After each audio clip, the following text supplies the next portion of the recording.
Hello, everyone. Thank you again for showing up. So tonight, we're going to finish off the story of Noah and also the story of the Tower of Babel. And I don't think that'll take very long. And then we're going to turn to the Abramic stories.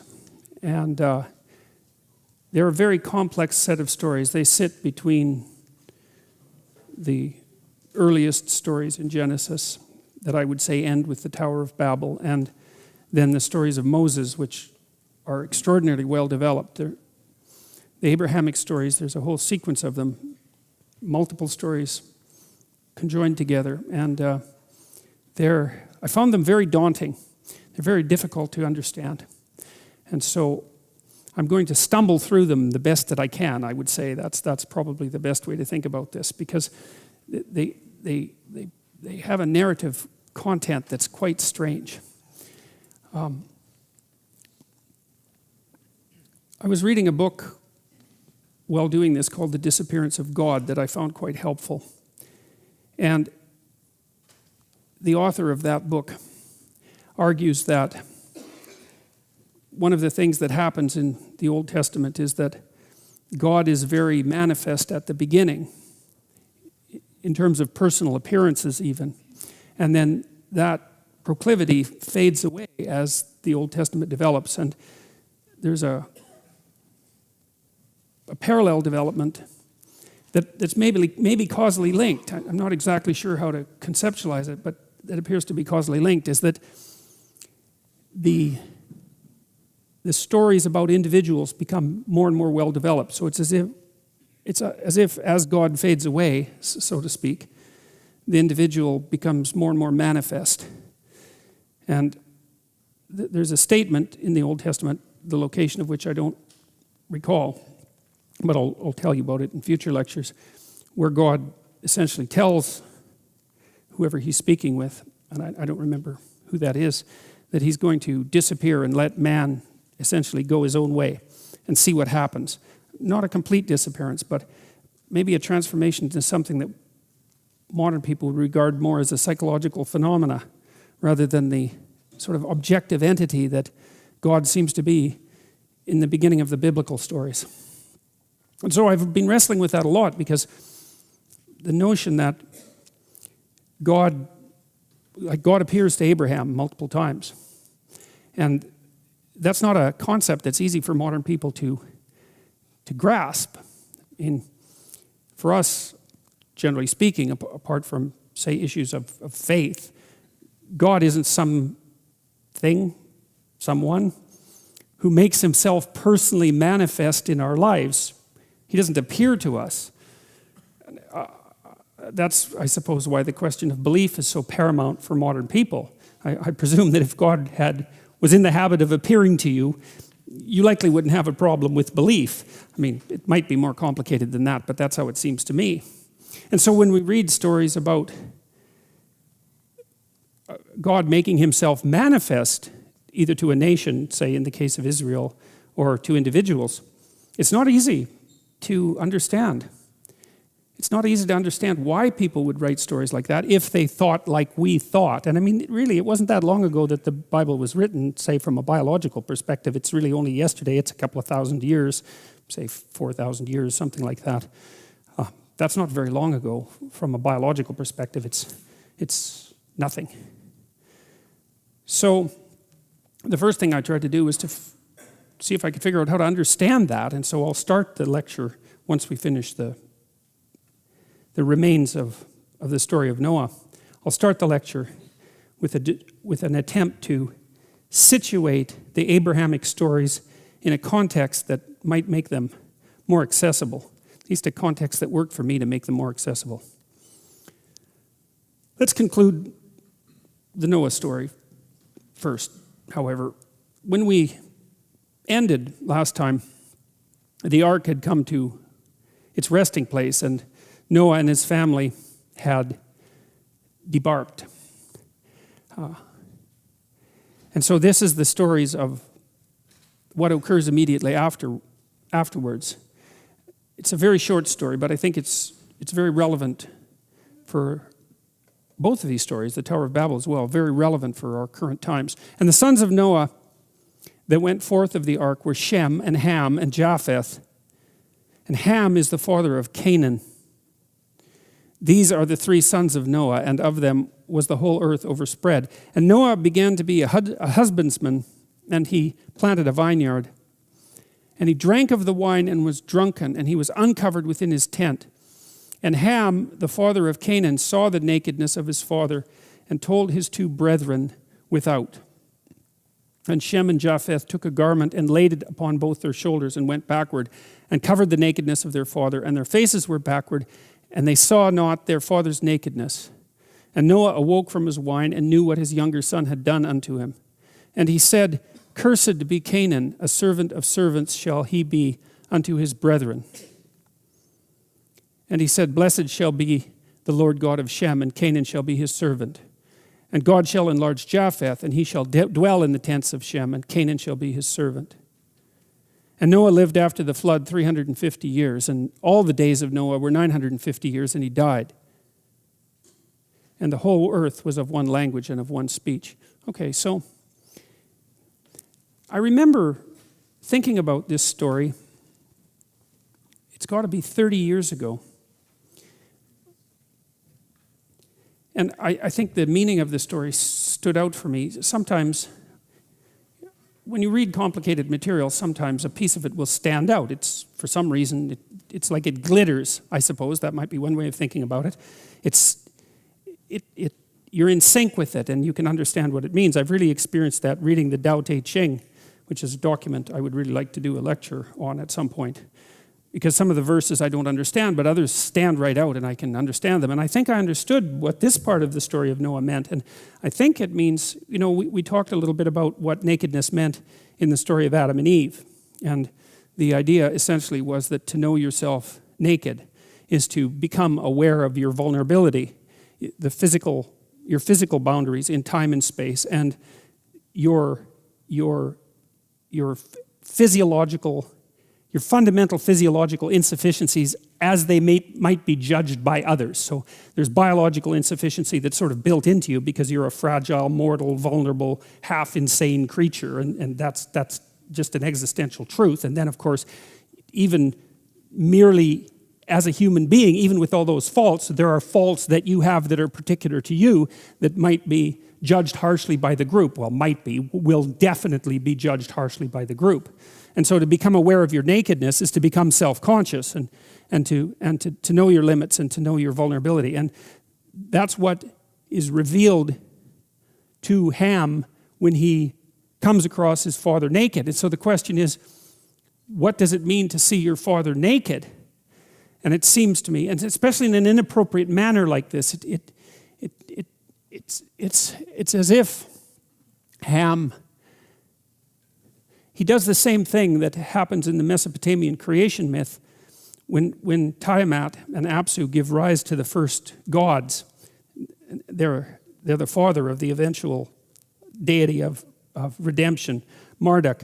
They're very careless and noisy, and they kill Apsu, their father, and attempt to inhabit his corpse. And that makes Tiamat enraged, and so she bursts forth from the darkness to do them in. It's like a precursor to the flood story, or an analog to the flood story. And I see the same thing happening here with Ham, is that he's insufficiently respectful of his father. And the question is exactly, what does the father represent? And you could say, well, there's the father that you have, and that's a human being, that's a man like other men, a man among men, but then there's the father as such, and that's the spirit of the father. And insofar as you have a father, you have both at the same time. You have the personal father that's a man among other men, just like anyone else's father. But insofar as that man is your father, that means that he's something different than just another person. And what he is the incarnation of the spirit of the Father. And to see that, to take it to what? To disrespect that carelessly. Maybe even, like Noah makes a mistake, right? He produces wine and gets himself drunk. And you might say, well, if he's sprawled out there for everyone to see. It's hardly Ham's fault if he stumbles across them. But the book is laying out a danger. And the danger is that, well, maybe you catch your father at his most vulnerable moment. And if you're disrespectful, then you transgress against the spirit of the Father. And if you transgress against the spirit of the Father and lose respect for the spirit of the Father, then that is likely to transform you into a slave.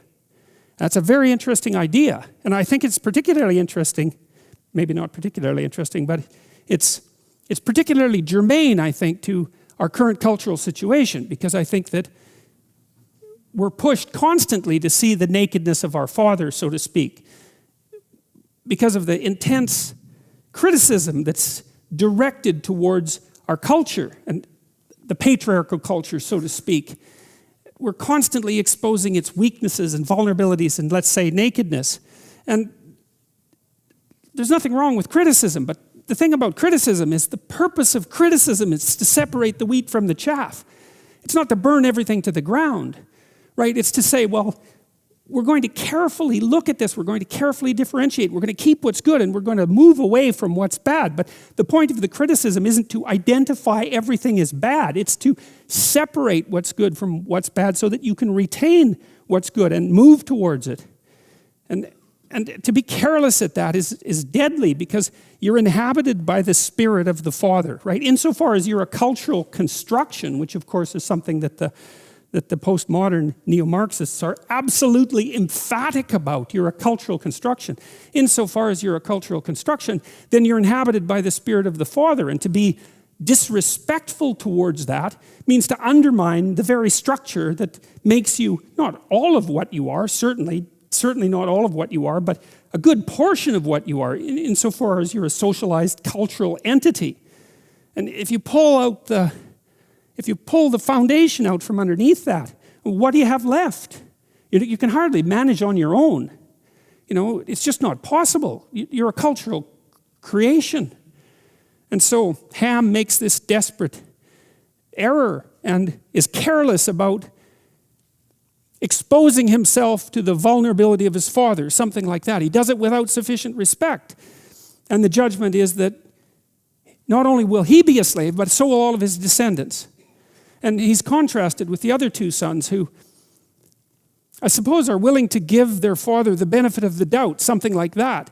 And so when they see him in a compromising position, they handle it with respect and don't capitalize on it. And maybe that makes them strong. That's what it seems to me. And so I think that's what that story means. It has something to do with respect. And the funny thing about having respect for your culture, and I suppose that's partly why I'm doing the biblical stories, is because they're part of my culture. They're part of our culture, perhaps, but they're certainly part of my culture. And it seems to me that it's worthwhile to treat that with respect, to see what you can glean from it, and not kick it when it's down, let's say. So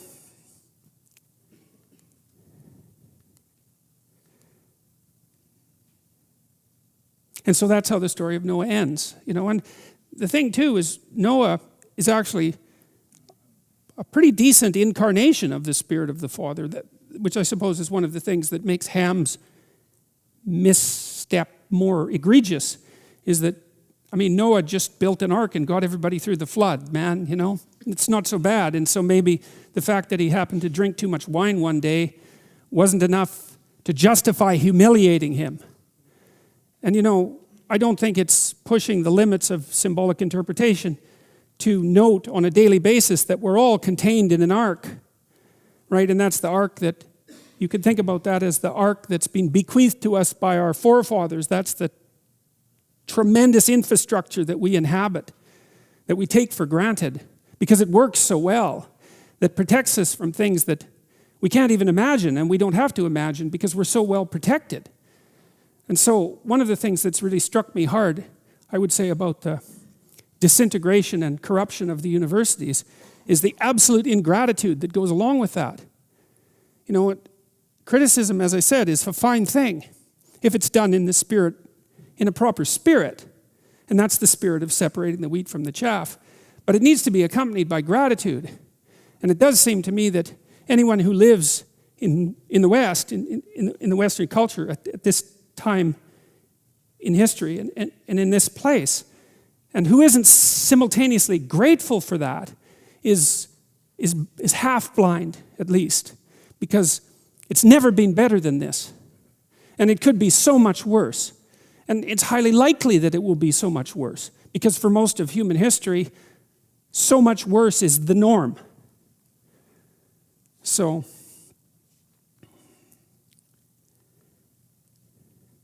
then there's this little story that crops up that seems in some ways unrelated to everything that's gone before it. But I think it's also an extremely profound little story. It took me a long time to figure it out. It's the Tower of Babel. And it came to pass, as they journeyed from the east, that they found a plain in the land of Shinar and dwelt there. That's Noah's descendants. And the whole earth was of one language and of one speech. And it came to pass, as they journeyed from the east, that they found a plain in the land of Shinar, and they dwelt there. And they said to one another, "Go, let us make brick and burn them thoroughly." And they had brick for stone, and slime they had for mortar. So they're establishing a city.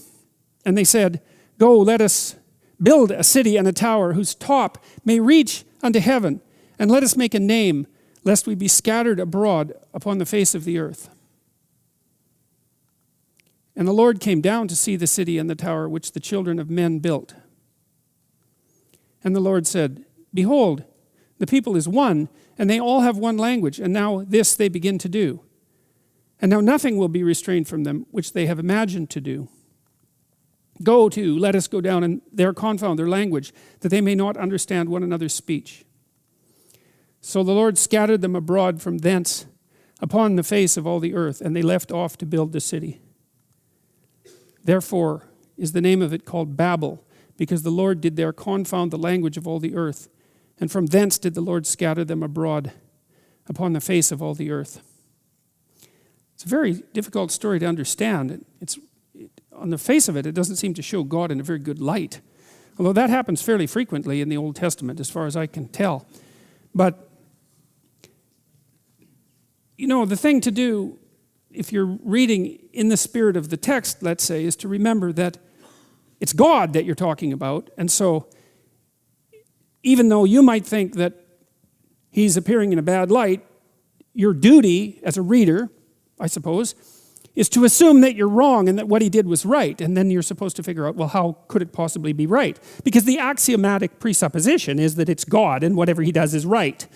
And you might say, well, you can disagree with that. And it's also the case that some of the people that God talks to in the Old Testament actually disagree with him and convince him to alter his actions. But the point still remains that it's God, and if he's doing it, then by definition, there's a good reason.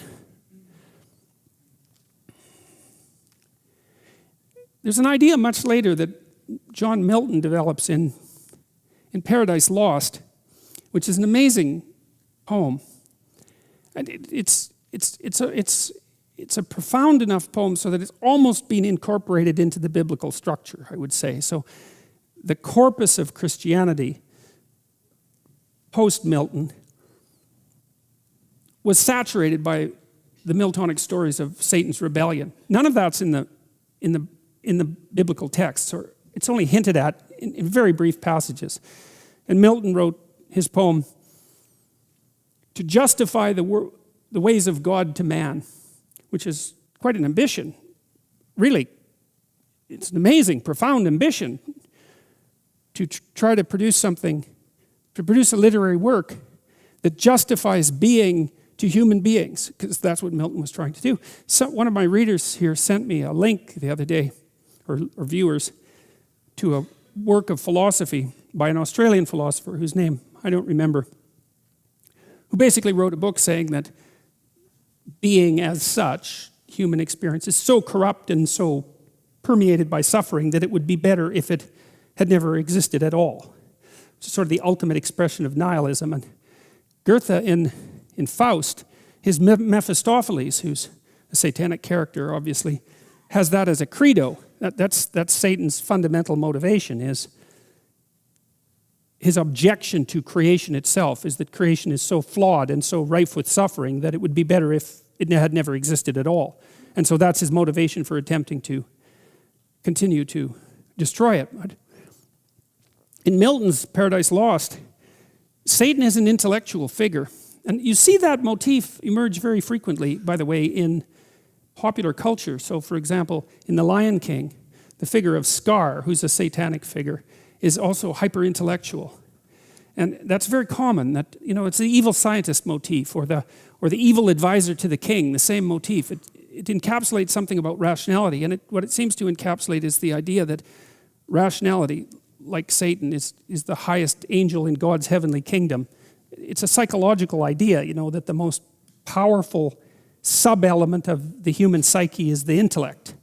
And it's the thing that shines out above all, within the domain of humanity and maybe across the domain of life itself. The human intellect, there's something absolutely remarkable about it, but it has a flaw, and the flaw is that it tends to fall in love with its own productions and to assume that they're total.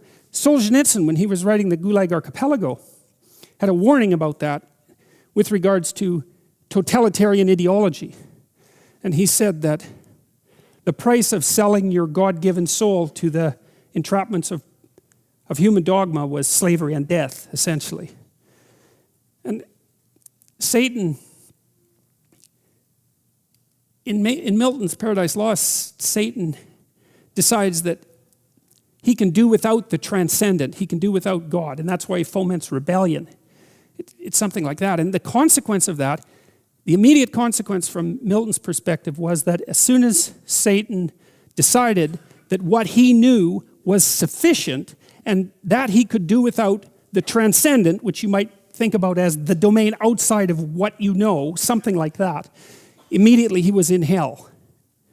And when I read Paradise Lost, I was studying totalitarianism, and I thought, you know, the poet, the true poet, like a prophet, is someone who has intimations of the future. And maybe that's because the poetic mind, the philosophical or prophetic mind, is a pattern detector, and there are people who can detect the underlying, it's like the melody of a nation, melody as in song, the song of a nation, and can see how it's going to develop across the centuries. You see that in Nietzsche, because Nietzsche, for example, in the around 1860 or so, I mean, he prophesied what was going to happen in the 20th century. He said specifically that the specter of communism would kill millions of people in the 20th century. It's an amazing prophecy. He said that in the notes that became Will to Power. And Dostoevsky was of the same sort of mind, someone who was in touch enough with the fundamental patterns of human movement that they could extrapolate out into the future and see what was coming. And I mean, some people are very good at detecting patterns, you know, and Milton, I think, was of that sort. And I think he had intimations of what was coming as human rationality became more and more powerful and technology became more and more powerful. And the intimation was that we would produce systems that dispensed with God, that were completely rational and completely total, that would immediately turn everything they touched into something indistinguishable from hell. And Milton's warning was, and it's embodied in the poem, is that the rational mind that generates a production and then worships it as if it's absolute immediately occupies hell. So what does that have to do with the Tower of Babel? Well, you know what? Back in 2008, when we had that economic collapse, this strange idea emerged politically, and that was the idea of too big to fail.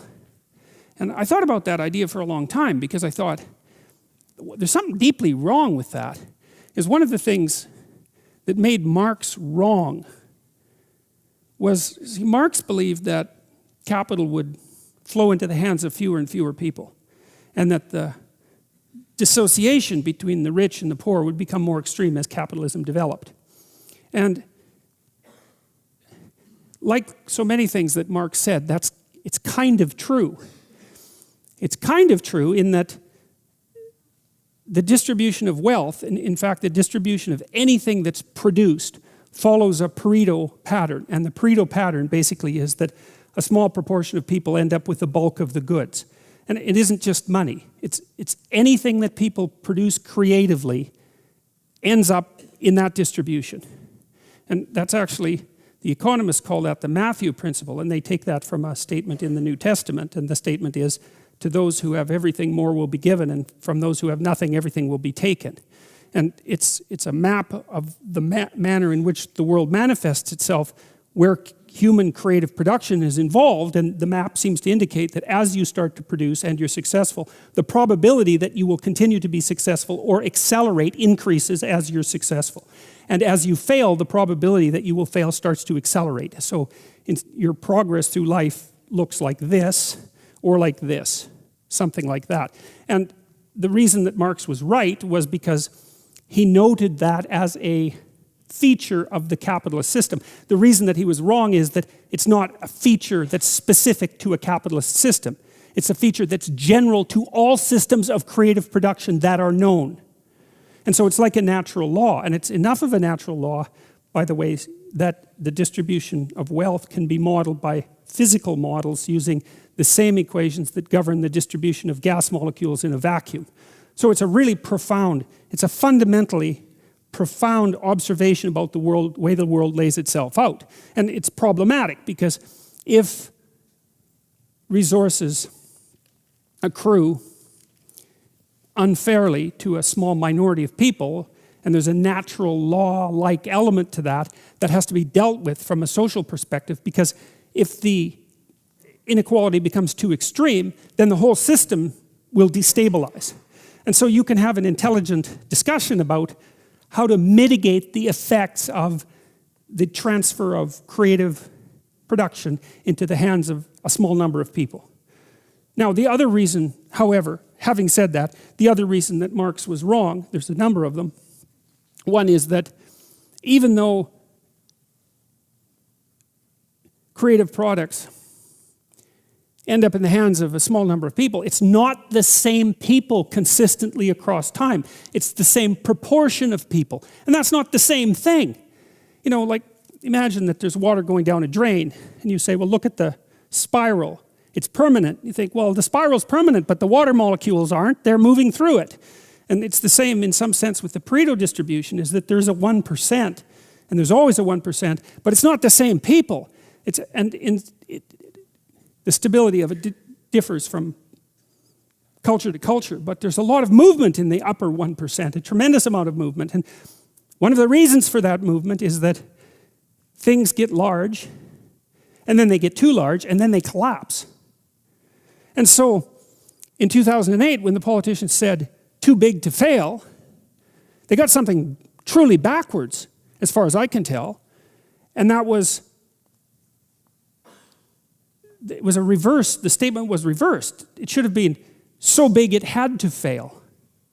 And that's what I think the story of the Tower of Babel is about. It's a warning against the expansion of a system until it encompasses everything. It's a warning against totalitarian presumption. So what happens, for example, when people set out to build the Tower of Babel is they want to build a structure that reaches to heaven. Right, so the idea is that it can replace the role of God. It's something like that. It can erase the distinction between earth and heaven. And so there's a utopian kind of vision there as well. As we can build a structure that's so large and encompassing that it can replace heaven itself. And that's an interesting. The fact that doesn't work and that God objects to it is also extraordinarily interesting. And it's an indication to me of the unbelievable profundity of these stories. It's like, I think one thing we should have learned from the 20th century, but of course didn't, was that there's something extraordinarily dangerous about totalitarian utopian visions.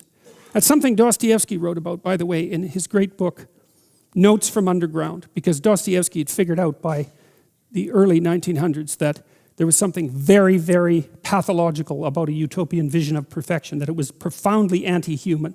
And in Notes from Underground, he demolishes the notion of utopia. One of the things he says that I loved, it's so brilliant. He said, imagine that you brought the socialist utopia into being, And Dostoevsky says, and that human beings had nothing to do except eat, drink, and busy themselves with the continuation of the species. He said that the first thing that would happen under circumstances like that would be that human beings would go mad and break the system, smash it, just so that something unexpected and crazy could happen, because human beings don't want utopian comfort and certainty. They want adventure and chaos and uncertainty. And so that the very notion of a utopia was anti-human, because we're not built for static utopia. We're built for a dynamic situation where there's demands placed on us and where there's the optimal amount of uncertainty. Well, we know what happened in the 20th century as a consequence of the widespread promulgation of utopian schemes. And what happened was mayhem on a scale that had never been matched in the entire history of humanity. And that's really saying something, because there was plenty of mayhem before the 20th century. I guess there wasn't as much industrial clout behind it. And so early, you see, so early in the biblical narrative, you have a warning against hubris and some indication that properly functioning systems have an appropriate scale. I read an article in The Economist magazine this week about the rise of nationalist movements all over the world as a counterbalance to globalization. Maybe it's most marked with the European Economic Community. And The Economist writers were curious about why that counter-movement has been developing, but it seems to me that it's also a Tower of Babel phenomena, is that, and maybe this is most evident in the European Economic Community, to bring all of that multiplicity under the, what would you call it, under the umbrella of a single unity, is to simultaneously erect a system where the top is so far from the bottom that the bottom has no connection to the top. You know, your social systems have to be large enough so they protect you, but small enough so that you have a place in them. And it seems to me perhaps that's what's happened in places like the EEC, is that the distance between the typical citizen and the bureaucracy that runs the entire structure has got so great that it's an element of destabilization in and of itself. And so people revert back to, say, nationalistic identities because it's something that they can relate to. There's a history there and a shared identity, a genuine identity, an identity of language and tradition that's not an artificial imposition from the top, an artificial abstract imposition.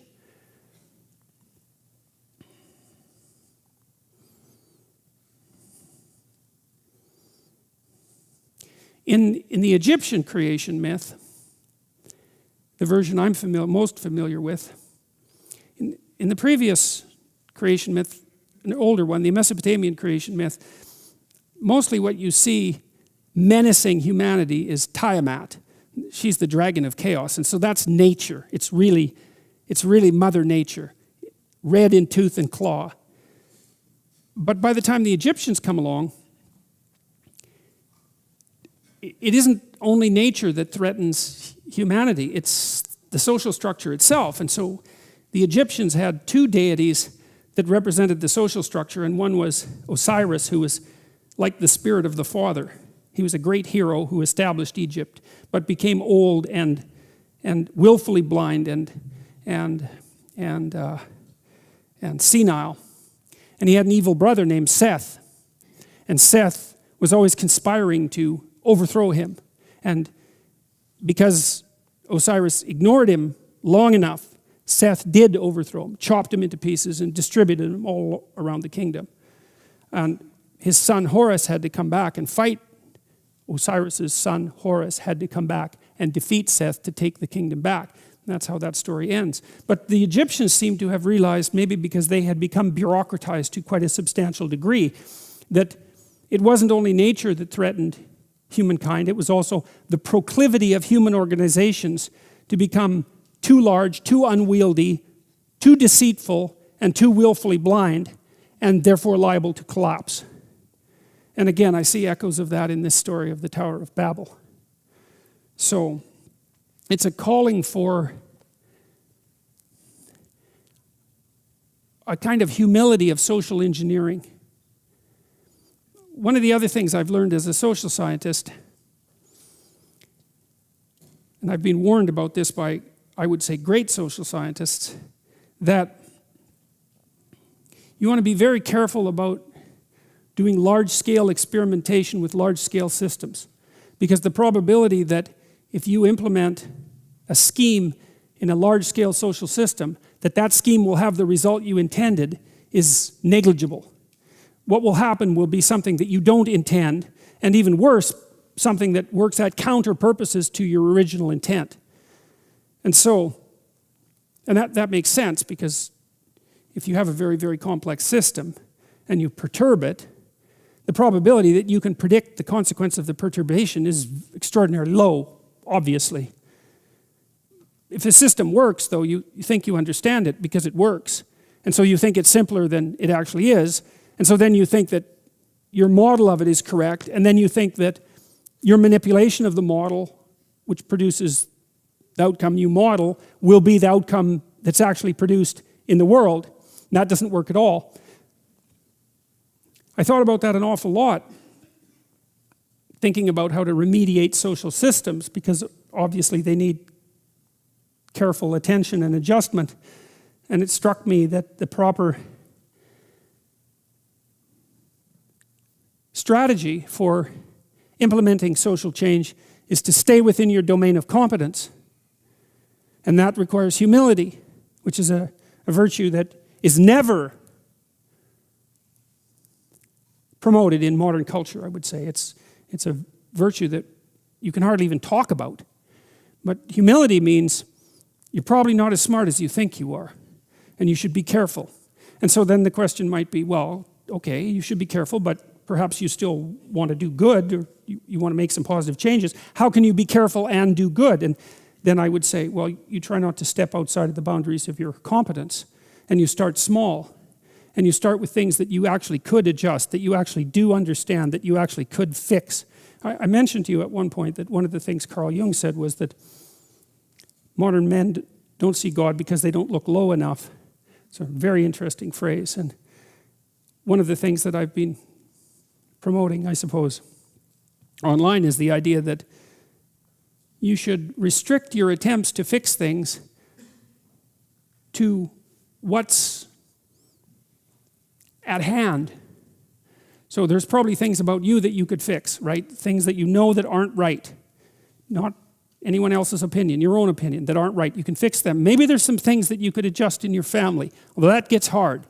You have to have your act together a lot before you can start to adjust your family, because things can kick back on you really hard. And you think, well, it's hard to put yourself together. It's really hard to put your family together. Why the hell do you think you can put the world together? Right? Because obviously the world is more complicated than you and your family. And so if you're stymied in your attempts even to set your own house in order, which of course you are, then you would think that what that would do would be to make you very, very leery about announcing your broad-scale plans for social revolution. Well, it's a peculiar thing, because that isn't how it works, because people are much more likely to announce their plans for broad-scale social revolution than they are to try to set themselves straight or to set their family straight. And I think the reason for that is that as soon as they try to set themselves straight or their families, the system immediately kicks back at them, right? Instantly. Whereas if they announce their plans for large-scale social revolution, the lag between the announcement and the kickback is so long that they don't recognize that there's any error there. And so, you can get away with being wrong if nothing falls on you for a while. And it's also an incitement to hubris, because you can announce your plans for large-scale social revolution and stand back and you don't get hit by lightning, and you think, well, I might be right, even though you're not. You're seriously not right. I might be right, and then you think, well, how wonderful is that, especially if you could do it without any real effort. And I really do think fundamentally, I believe that that's what universities teach students now. That's what they teach them to do. I really believe that. And I think it's absolutely appalling. And I think it's horribly dangerous. Because it's not that easy to fix things. Especially if you're not committed to it. And I think you know if you're committed because what you try to do is you try to straighten out your own life first. And that's enough. Like I think it's a statement in the New Testament that it's more difficult to rule yourself than to rule a city. And that's not a metaphor. It's like all of you who've made announcements to yourself about changing your diet and going to the gym every January know perfectly well how difficult it is to regulate your own impulses and to bring yourself under the control of some, what would you say, well-structured and ethical, attentive structure of values.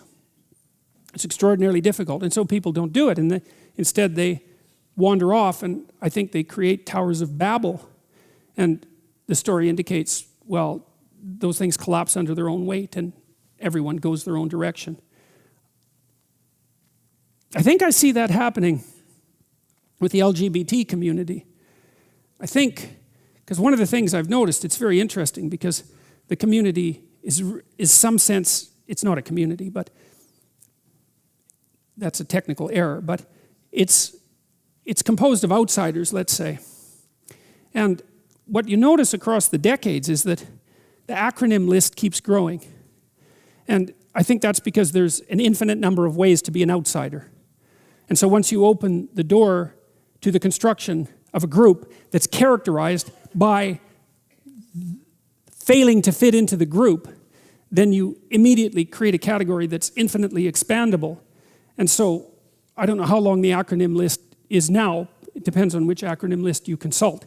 But I've seen lists of 10 or more acronyms. And one of the things that's happening is that the community is starting to fragment in its interior because there is no unity. Once you put a sufficient plurality under the sheltering structure of a single umbrella, say, the disunity starts to appear within. And I think that's also it's a manifestation of the same issue that this particular story is dealing with.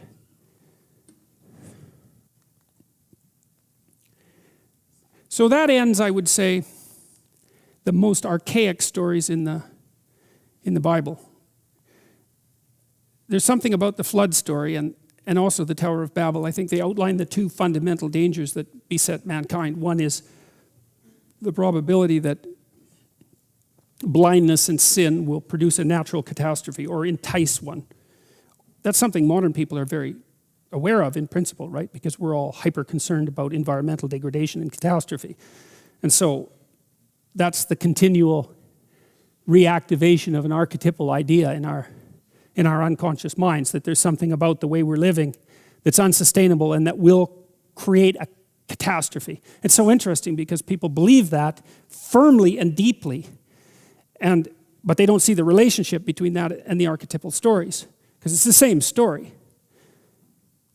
Overconsumption, greed, all of that is producing an unstable state, and nature will rebel and take us down, right? You hear that every day in every newspaper and every TV station. It's broadcast to you constantly. And so that idea is presented in Genesis in the story of Noah. And then the other warning that exists in the stories, one is beware of natural catastrophe that's produced as a consequence of blindness and greed, we'll say. The other is beware of social structures that overreach, because they'll also produce fragmentation and disintegration. And so it's quite remarkable, I think, that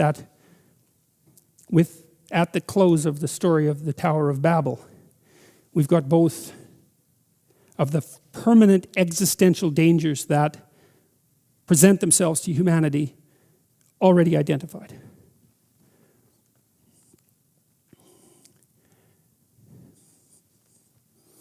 At the end of the story of Adam and Eve, there's like a fall into history, right? So in one way, history begins with the fall. But there's like a second fall, I think, with the flood and the Tower of Babel. And history, in an even more real sense, begins now. It begins with the story of Abraham. And we're no longer precisely in the realm of the purely mythical. That would be another way of thinking about it. We have an identifiable person who's part of an identifiable tribe, who's doing identifiable things. We're in the realm of history. And so history begins twice in the Old Testament. I suppose it begins again after Moses as well. But we've moved out of the domain of the purely mythical into the realm of history with the emergence of the stories about Abraham. This is from Aldous Huxley. So the first thing that I want to talk about in relationship to the Abrahamic stories is this idea of the experience of God, because Abraham, although quite identifiable as an actual individual, is also characterized by this peculiarity, and the peculiarity is that God manifests himself to Abraham, both as a voice but also as a presence. The stories never describe exactly how God manifests himself, except now and then he comes in the form of an angel. That's fairly concrete. But it's a funny thing that the authors of the Abrahamic stories seems to take the idea that God would make an appearance more or less for granted. And so I think that part of the reason that I've struggled so much with the Abrahamic stories is because it's so hard to get a handle on that and to understand what that might mean. And so I'm going to hit it from a bunch of different perspectives, and we'll see if we can come up with some understanding of it. The first thing I'll do is tell you a story about a female neurologist whose name escapes me at the moment. She wrote a book called My Stroke of Insight. Jill Bolte, I think is her name. And she was a Harvard trained. She had medical training from Harvard in neuropsychological function and knew a lot about hemispheric specialization. We talked a little bit about hemispheric specialization before, and one of the ways of conceptualizing the difference between the two hemispheres is that the left hemisphere operates in known territory and the right hemisphere operates in unknown territory. That's one way of thinking about it. The left hemisphere operates in the orderly domain and the right hemisphere operates in the chaotic domain. Or the left hemisphere operates in the domain of detail and the right hemisphere operates in the domain of the large picture. It's something like that. Now, people differ in their neurological wiring, so those are overgeneralizations, but that's okay. We'll live with that for the time being. It's certainly not an overgeneralization to point out that you do, in fact, have two hemispheres and that their structures differ. And if the connections between them are cut, which could happen, for example, if you had surgery for intractable epilepsy, that each hemisphere would be capable of housing its own consciousness. That's been well documented by a neurologist named Gazzaniga, and Sperry, who did split brain experiments, must be 30 years ago now. So, and we know that the right and the left hemisphere are specialized for different functions. The right hemisphere, for example, seems to be more involved in the generation of negative emotion, and the left hemisphere more involved in the generation of positive emotion and approach. So the right hemisphere stops you and the left hemisphere moves you forward. Anyways, Jill Bolte, I hope I've got that right, had a stroke and maintained consciousness during the stroke and analyzed it while it was happening. And she was able, while it was happening, to hypothesize about what part of her brain was being destroyed. So she had a congenital blood vessel malformation and had an aneurysm. And it just about killed her. But she said that it affected her left hemisphere. And she said that she experienced a sense of divine unity as a consequence of the stroke, because the left hemisphere function was disrupted and destroyed. And so she became right hemisphere dominant.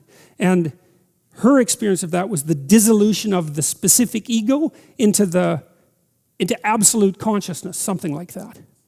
Now, that's only a case study, and you don't want to make too much of case studies, but there is an overwhelming amount of evidence that those two kinds of consciousness exist.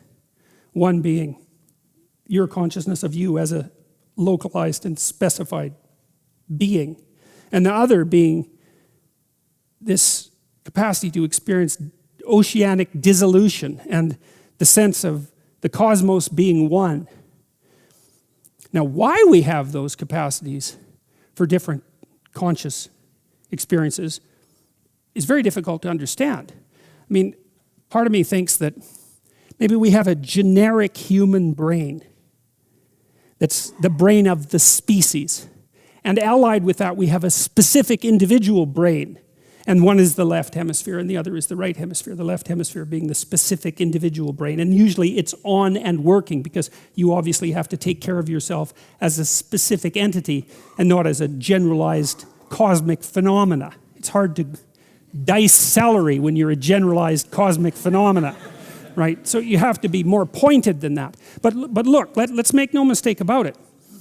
The fact that those different states of consciousness exist is not disputable.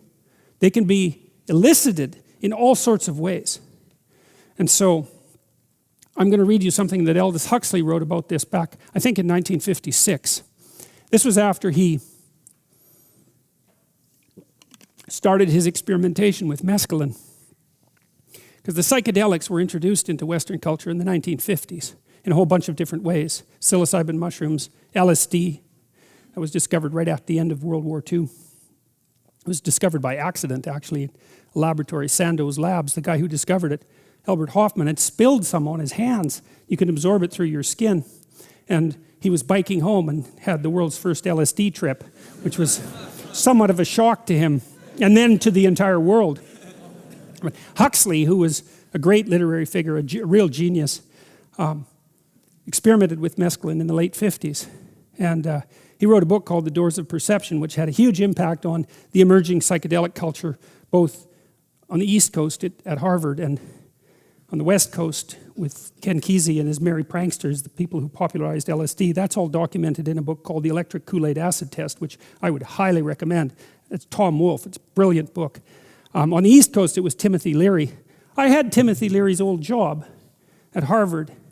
So that was kind of cool, in a warped way. So I met people there who knew him, who didn't think much of him also, but who did know him. But Huxley had this mescaline experience, and it transported him to this alternative consciousness. And he said that during his mescaline experience that the entire world glowed from within, like if there was an inner light, like a paradisal inner light, and that everything was deeply meaningful and symbolically suggestive and overwhelming and beautiful and timeless. So he had an experience of divine eternity, I suppose, is the most straightforward way to put that. And we know perfectly well that the psychedelic drugs that all share the same chemical structure, they interact with the brain chemical called serotonin, which is a very, very fundamental neurotransmitter.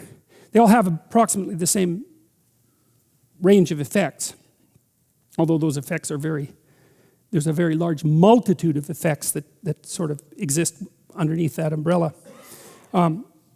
Huxley was staggered by his mescaline experience. He didn't really know what to make of it. And I think that that's the common experience of people who have exceptionally profound psychedelic experiences. And I'll tell you some documentation about that in a moment. But he spent quite a long time trying to come to grips with what this might mean from an intellectual perspective. And Huxley had a great brain. I mean, if someone was going to wrestle with a problem like that, he was a good candidate. He must have had a verbal IQ of 180. I mean, his books are incredibly literate, incredible mastery of language and complexity of characterization and intellectual discourse. Really remarkable. So this is what Huxley had to say after his mescaline experience. He talked about heaven and hell. And he talked about that in reference to bad trips, essentially, because it was known by that point that a psychedelic experience could transport you to an ecstatic domain of divine revelation, but could take you to the worst imaginable place as well. And Huxley was very interested in why you would even have the capacity for experiences like that, and which I think is a very good question, and it's a completely unanswered question. I mean, we don't know much about consciousness, and we know even less about psychedelics, I would say. They are an absolute mystery. I don't think we understand them in the least. Huxley did a good job of starting to at least map out the mysteries of the terrain. He said, like the Earth of 100 years ago, our mind still has its darkest Africas, its unmapped Borneos and Amazonian basins. In relation to the fauna, of these regions. We are not yet zoologists. We are mere naturalists and collectors of specimens. The fact is unfortunate, but we have to accept it. We have to make the best of it. However lowly, the work of the collector must be done before we can proceed to the higher scientific tasks of classification, analysis, experiment, and theory making. Like the giraffe and the duck-billed platypus, the creatures inhabiting these remoter regions of the mind are exceedingly improbable. Nevertheless, they exist. They are facts of observation.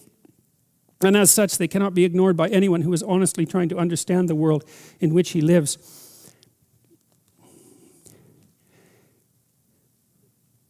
When psychiatrists started to study LSD, that was mostly in the late 50s and running forward from that, they thought about the drug as a psychotomimetic, which was a chemical substance that would induce psychosis. But that turned out to not be true, not with the psychedelics, because schizophrenics were given LSD, and the schizophrenics reported that, while the experience was certainly extraordinarily strange, it wasn't like being schizophrenic. And then it was found later that if you gave schizophrenics amphetamines, that made them worse. In fact, you can induce a paranoid psychosis in a normal person by overdosing them with amphetamines. So whatever the hallucinogens or the psychedelics are doing, it's not the same thing as mania, and it's not the same thing as schizophrenia. Not at all. So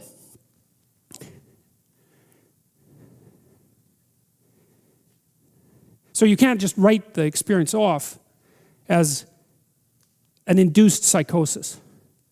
Whatever it is, independent of its utility or lack thereof, it's not that. Now, it can be induced by drugs. It can be induced by deprivation, right? I mean, there are accounts throughout history of people putting themselves in extreme physiological situations in order to induce transformations of consciousness. Fasting is one of the routes to doing that. Dancing is another route. Isolation, prolonged periods of isolation will also do it. Now, you could say that exposing yourself to any of those in excess produces a state that's indistinguishable from illness, and that there's no reason to assume that the phenomena that are associated with illness have any utility whatsoever. Although it's interesting to me that a disrupted consciousness can produce coherent experiences. It's not exactly what you expect if it was just an illness. You know, if you develop, say, a high fever, your experience isn't transcendent and coherent. It's fragmented and pathologized. And the difference, I think, is quite distinct. Although we don't have to only speculate about that, because there's been enough experimental work done now with hallucinogens and psychedelics to indicate that the notion that what they produce is something that's only akin to pathology is wrong. It's not a matter of opinion at this point in the sequence of scientific and historical investigation. In fact, there was a large-scale study done 5 years ago, of 200,000 people who had experimented with psychedelics, and they were mentally and physically healthier than people who hadn't on virtually every parameter they examined. In fact, the rate of flashbacks, you've heard of LSD flashbacks, mostly a hypothetical phenomena, but the rate of self-reported flashbacks was higher among the non-psychedelic users than among the psychedelic users. So that was very interesting. It was a huge study. Now, it might be, you could say that those who had experimented with psychedelics were prone to be healthier to begin with, but that still contradicts the pathology argument, so it doesn't matter either way. The pathology argument is contradicted. Now, I did put that in. It was Dr. Jill Bolt Taylor. This is what she said about her stroke.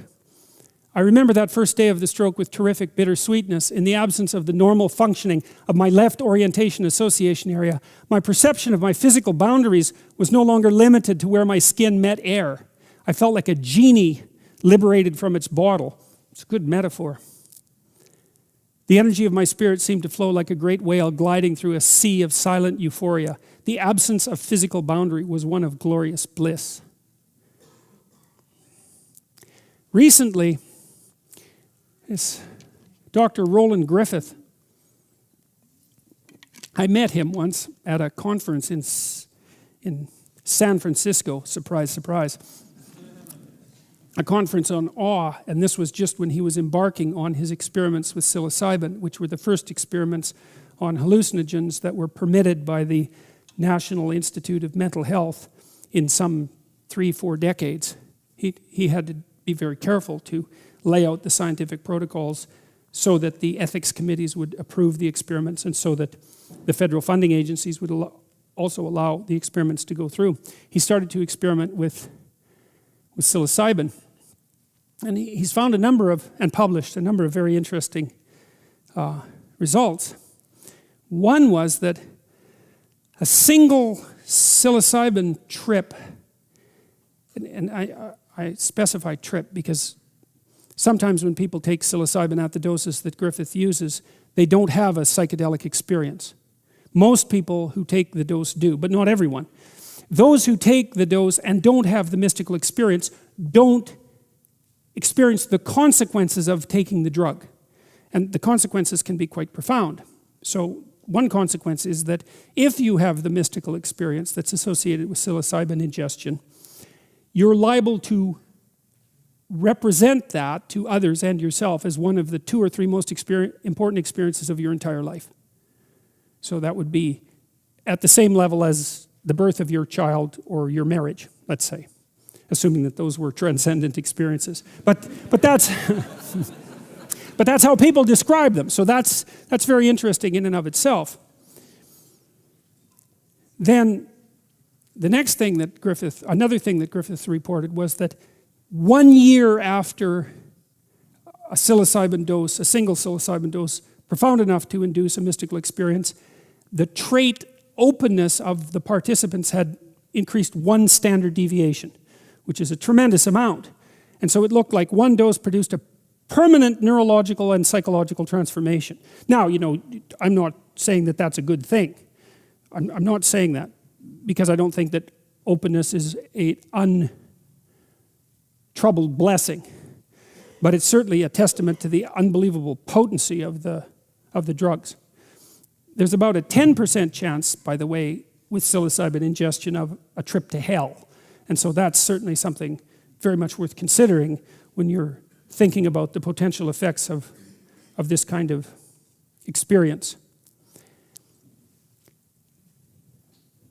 So the mystical experience produced by psilocybin is rated by people as among the most profound experience of their life, as life-changing. It produces permanent personality transformations. 85% success in smoking cessation with a single dose. Right, that's another thing that Griffiths demonstrated. Now that is mind-boggling because there are chemical treatments for smoking cessation. Bupropion is one. It reduces craving to some degree, but its success rate is nowhere near 85%. Certainly not with a single dose. And so we don't understand how it can be that occurs, but it's nicely documented by Griffith's team.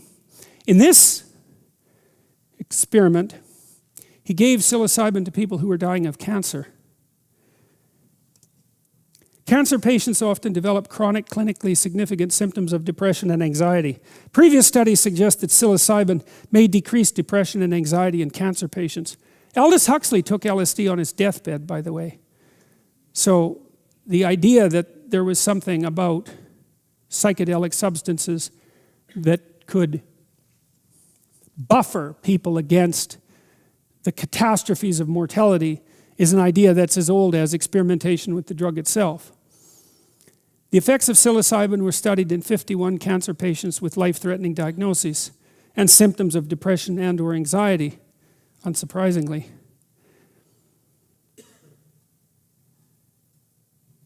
I don't really know if it's reasonable to describe the emotional state of people diagnosed with cancer of uncertain prognosis or mortal significance as depression, precisely. You know what I mean, is that if you go to the doctor and he tells you that you have intractable fatal cancer, the normative response is to be rather upset and anxious about that. And so one of the things that bothers me about clinical psychiatry and clinical psychology is the automatic presupposition that even overwhelming states of negative emotion are properly categorized as depression. Because I don't think you're depressed when you get a cancer diagnosis. I don't think that's the right way to think about it. I think that you have a big problem. And it's not surprising that you're overwhelmed by negative emotion, and to think about that as a psychiatric malfunction is a major error. But anyways, it's a side issue with regards to this study.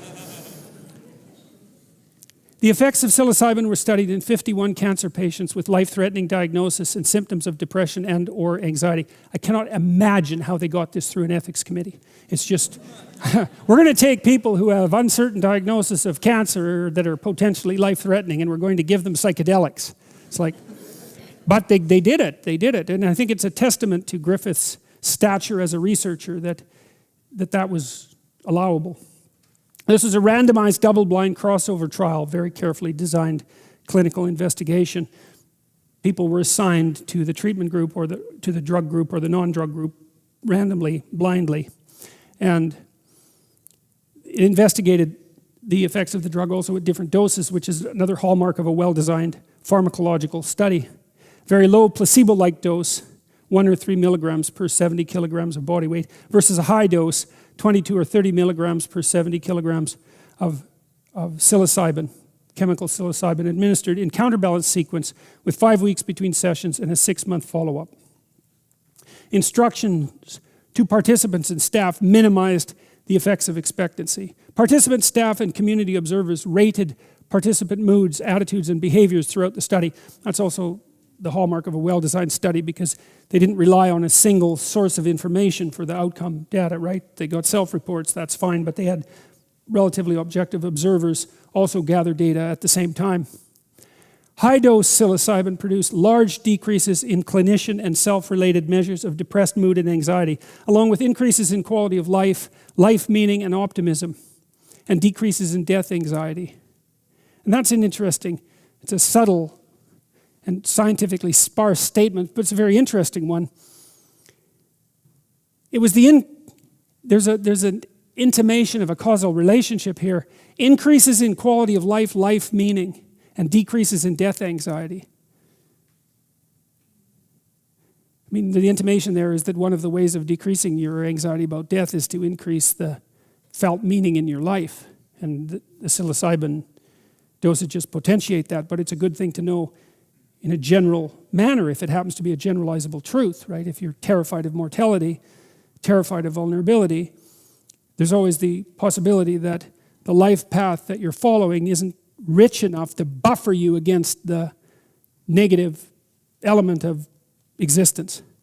It's a reasonable hypothesis, and an optimistic one, I think, although a difficult one. At 6-month follow-up, these changes were sustained, with about 80% of participants continuing to show clinically significant decreases in depressed mood and anxiety. Stephen Ross, commenting about this, he was a co-investigator, said, "It is simply unprecedented in psychiatry that a single dose of a medicine produces these kinds of dramatic and enduring results." Right, which means we have no idea why this happens. Participants attributed improvements in attitudes about life/self, mood, relationships, and spirituality to the high-dose experience, with more than 80% endorsing moderately or greater increased well-being and life satisfaction. Community observers showed corresponding changes. Mystical type psilocybin experience on session day mediated the effect of psilocybin dose on therapeutic outcomes. What that means is that, well, when the researchers were trying to look at a causal relationship between drug ingestion and the positive outcome, the causal relationship was drug ingestion, mystical experience, positive outcome. It wasn't drug ingestion, positive outcome. There had to be the experience produced by the pharmaceutical agent in order for the pharmaceutical agent to have had its effect. Now, we don't know why that is either. I mean, maybe some people needed a higher dose. Who knows? Because people vary tremendously in their sensitivity to pharmaceutical substances. Now, why am I telling you all this? Well, I'm telling you for a variety of reasons. The first is, make no mistake about it, human beings have the capacity for forms of consciousness that are radically unlike our normative forms of consciousness. And the evidence that those alternative forms of consciousness are purely pathological, which is the simplest explanation, right? You perturb a system, it produces pathology, that's negative. That is the simplest explanation. The evidence for that is weak at best, leaving out the bad trip issue, which is non-trivial. The empirical evidence, as it accrues, in fact seems to suggest that the consequence of positive mystical experiences associated with psychedelic intake is overwhelmingly positive, even in extreme situations. And you really can't find a more extreme situation than uncertain cancer diagnosis with concomitant depression and anxiety. That's not as bad as it gets, but it's kind of in the ballpark.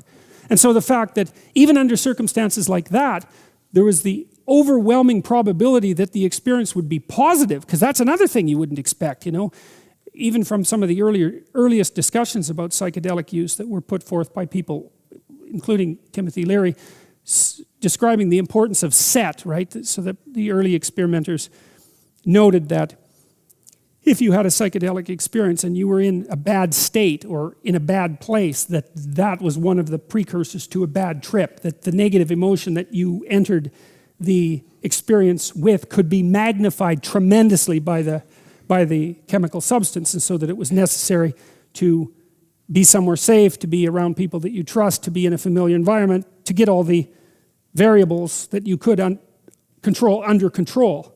But here's a situation where that isn't what's happening at all, because people have this cancer diagnosis of unspecified outcome, and the vast majority of them had a positive experience, and the positive experience had long-lasting positive consequences.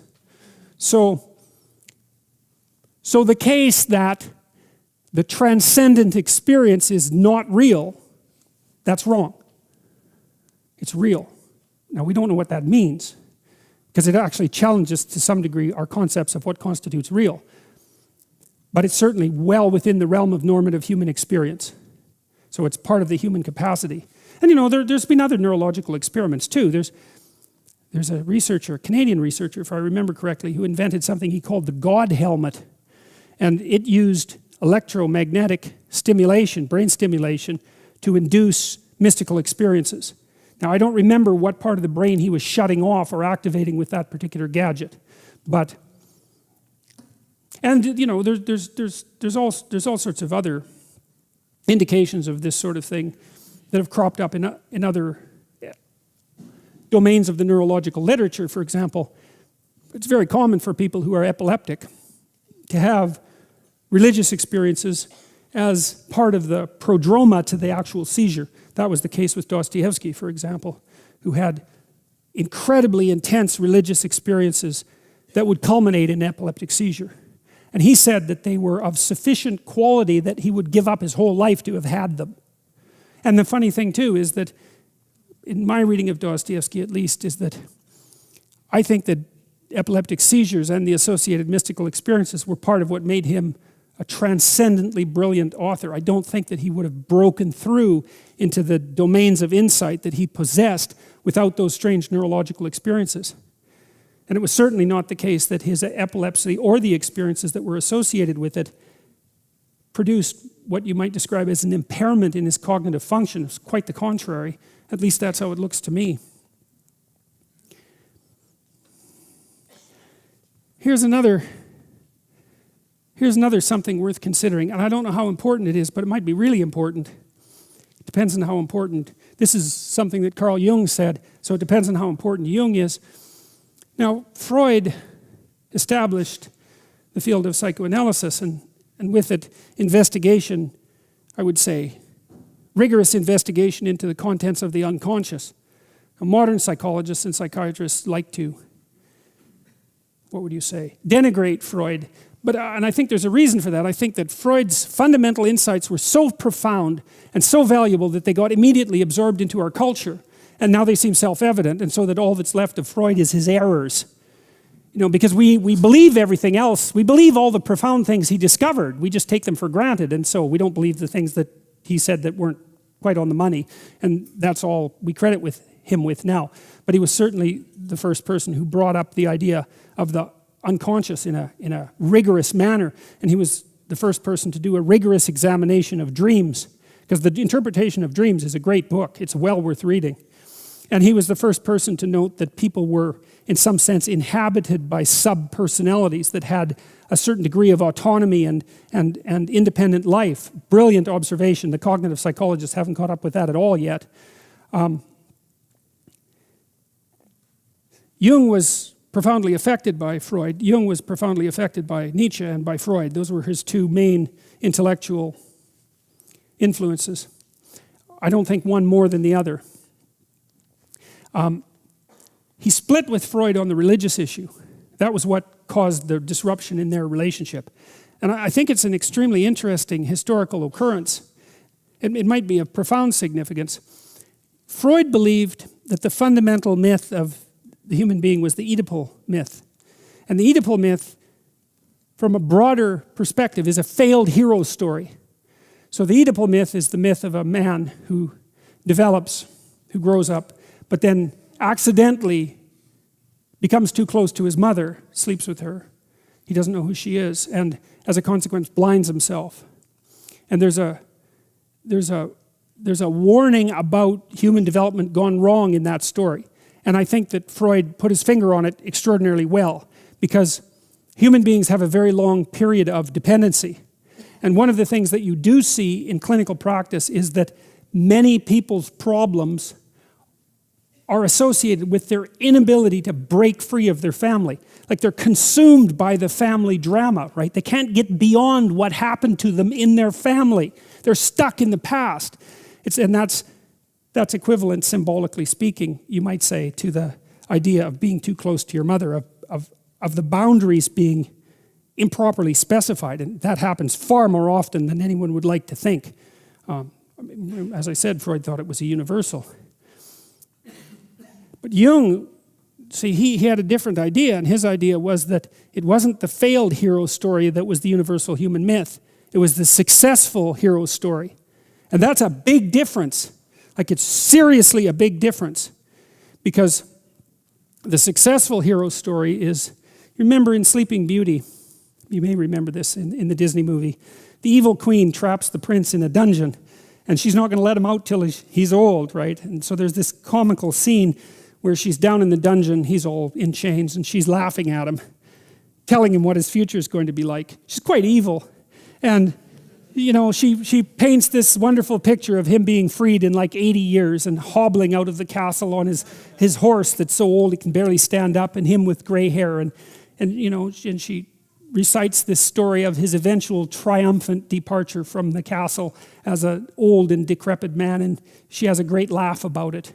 And it's nice, you know, it's a real punchy story. It's really something wonderful for children, that story. And he gets free of the shackles. And the things that free him are three little female fairies. So it's the positive aspect of the feminine that frees him from the dungeon. So it's very interesting and very accurate from a psychological perspective. It's the negative element of the feminine that encapsulates him in the dungeon, and it's the positive element of the feminine that frees him. And then he has the queen, the evil queen, is not very happy when he escapes. You may remember this. She stands on top of her castle tower and starts to spin off cosmic sparks. I mean, she's quite the creature, enveloped in flame, and then she turns into a dragon. And then the prince has to fight with her in order to make contact with Sleeping Beauty and awaken her from her comatose existence, as her unconscious existence. And it's a brilliant representation of a successful hero myth. He doesn't end up staying in an unholy relationship with his mother, let's say. He escapes and then conquers the worst thing that can be imagined and is ennobled by that. And that, as a consequence, he's able to wake the slumbering feminine from its coma. And that's a Jungian story. And that's the story that he juxtaposed against Freud. See, Freud thought of religious phenomena as part of an occult tide that would drown rationality. That's why Freud was so vehemently anti-religious. And Jung thought, no, It's not the case. You're throwing the baby out with the bathwater. There's something profound and central to the hero myth.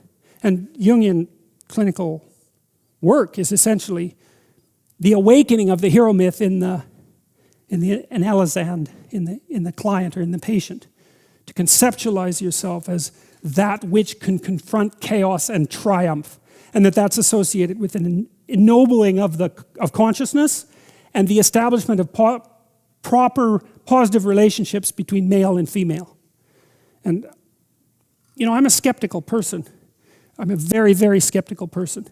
And I've tried with every trick I have to put a lever underneath Jung's story and lift it up and disrupt it. And I can't do it. I think he was right and that Freud was wrong. I mean, I have great respect for Freud. I think he got the problem diagnosed very, very nicely. And in my clinical work, I see the phenomena that Freud described emerge continually, constantly. The best, if you're interested in that, there's a documentary you should watch. I may have mentioned it before. I think it's the best documentary ever made. It's certainly the best one I've ever seen. It's called Crumb. And it's about an underground cartoonist, Robert Crumb, who was part of the hippie movement, although he hated hippies. He was part of the hippie movement in the 60s in San Francisco and started the entire underground comic culture that manifested itself eventually in graphic novels. He was quite a significant figure from the perspective of popular art, and a very, very intelligent man. And also, I would say, a hero, although a very bent and depraved and warped one. Someone very acutely aware of his own shadow. And the documentary outlines his attempts to escape from his absolutely dreadful mother, and the failure of his two brothers to do the same thing. One of whom ended up as a street beggar in San Francisco, and the other who drank furniture polish and died 6 months after the documentary was produced. It's an unbelievably shocking documentary. It's the only piece of film that I've ever seen that captures Freudian pathology. I've never seen anything, because you can't see it generally unless you're in a clinical situation, unless you know the details of someone's lives, the personal, intimate details. You cannot communicate it. But the documentarist who made the film, who's Robert Zwigoff, if I remember correctly, was a friend of the Crumbs. And so he got access in a way that no one else would have. And they were also very forthright and forthcoming about their situation in general. I would highly recommend that. It's a real punch. If you want to know how a rapist thinks, like if you actually want to know, because maybe you don't want to know. In fact, you probably don't want to know. Right, because do you really want to know that? Because to understand that means to put yourself in that position and to understand it. If you really want to know how a serial sexual predator thinks and why, if you watch Crumb and you pay attention, you'll know. And that's only a tiny bit of what the film has to offer. It's really quite remarkable. Anyways, Jung split with Freud on the issue of the Oedipal story as the fundamental myth of humankind, and on the issue of the validity of the religious viewpoint. And Jung came down heavily on the side of the validity of the religious viewpoint. And he established that in a book called Symbols of Transformation, which was written in 1914. And that's the book that produced the permanent split with Freud. And that book, I would say that book's actually been written 3 times. It was written as 4 times, written as Symbols of Transformation, which Jung extensively revised when he was old. And then it was rewritten, in a sense, by a student of Jung's called Erich Neumann, who's also someone I would really recommend. Erich Neumann, I think, is Jung's greatest student. And he wrote 2 books. He wrote one called The Origins and History of Consciousness, which is a description of the development of consciousness out of unconsciousness, using the hero myth as an interpretive skeleton. So Neumann viewed the hero myth as the dramatized story of the emergence of human consciousness out of the surrounding unconsciousness in which it was embedded. The struggle of consciousness upward towards the light, like a lotus flower struggles up through the muck and the water to lay itself on the surface of the water and bloom and reveal the Buddha, which of course, what the lotus flower does from a symbolic perspective. And for Neumann, the hero's story was the story of the successful development of consciousness. And The Origins of Consciousness, The Origins and History of Consciousness is a great book. Interestingly, Camille Paglia read The Origins and History of Consciousness. She's one of the few mainstream intellectuals that I've ever encountered who read that and commented on it. And she believed that it would be sufficient antidote to postmodern denigration of literature. She thought it was that powerful a work, and I believe that. I think it's a remarkable book. Carl Jung wrote the foreword to that book, and he said in the foreword that it was the book that he wished he would have written. So it's sort of like Jung, he wrote, I don't remember how many volumes, dozens of very thick, difficult volumes. It was like Neumann was able to distill those into a single volume statement. And so I would also say, if you're interested in Jung, the best book to read is The Origins and History of Consciousness. It's the best intro into the Jungian world. So Jung's very difficult to understand. It requires a real shift of perspective in order to understand what he's talking about. And Neumann wrote another book called The Great Mother, which is a little bit more specialized in some sense, but it's also extremely interesting because it fleshes out the archetype of chaos and its representation as feminine. It's a brilliant book as well, and highly worth reading, both those books. Anyways, Jung was a very strange person and a visionary, and so that's kept him outside of the academic realm almost entirely. I mean, I was constantly warned as an undergraduate and then a graduate student and then a professor against ever talking about Jung in any way whatsoever. When I went on the job market, when I was at McGill, when I had graduated from McGill, I had done my scientific research on alcoholism, and I had a fairly lengthy publication record that was pure empirical research and really neurophysiological research into the pharmacology of alcoholism. And I'd established a reasonably solid dossier of publications, but at the same time I was writing this book that became Maps of Meaning, and so I'd split my time in graduate student school between these two endeavors, one very specifically neurological and pharmacological and really biologically based, and the other very abstract, religious, symbolic, psychoanalytic, the complete opposite. But I could see that the two things overlapped really nicely, and there was a number of scientists at the time that were also drawing the same conclusions, the same relationship between the biology and the psychoanalysis. Jacques Panksepp, who wrote a book called Affective Neuroscience, which is a great classic, is one of those people who saw the relationship between the neurobiology of emotion and motivation and the psychoanalytic insights. Never became a mainstream view, but I think it's too complex. I think that bridging the gap between the biology and the symbolic is too much for people, generally speaking. You know, it was certainly virtually too much for me because I got quite ill when I was a graduate student, I think, for a variety of reasons. I also would go out and party 3 nights a week, and so that probably had something to do with it. But working on those two things simultaneously was also rather exhausting. Now, Jung was a tremendously insightful clinician, and he was a strange person, introverted visionary, high in introversion, very, very, very, very, very high in openness, like off the charts. And also, God only knows what his IQ was. I mean, every time I read Jung, it's like reading Nietzsche. It's terrifying because, you know, he's so damn smart that he can think up answers to questions that you don't even, it's not like you don't understand the answers. It's that you never conceptualized the damn questions. It's really something to read someone like that, right, who says, well, here's a mystery, and you think, wow, I never thought of that as a mystery, and here's the solution. It's like, okay, that's something, you know. And he could read Greek, and he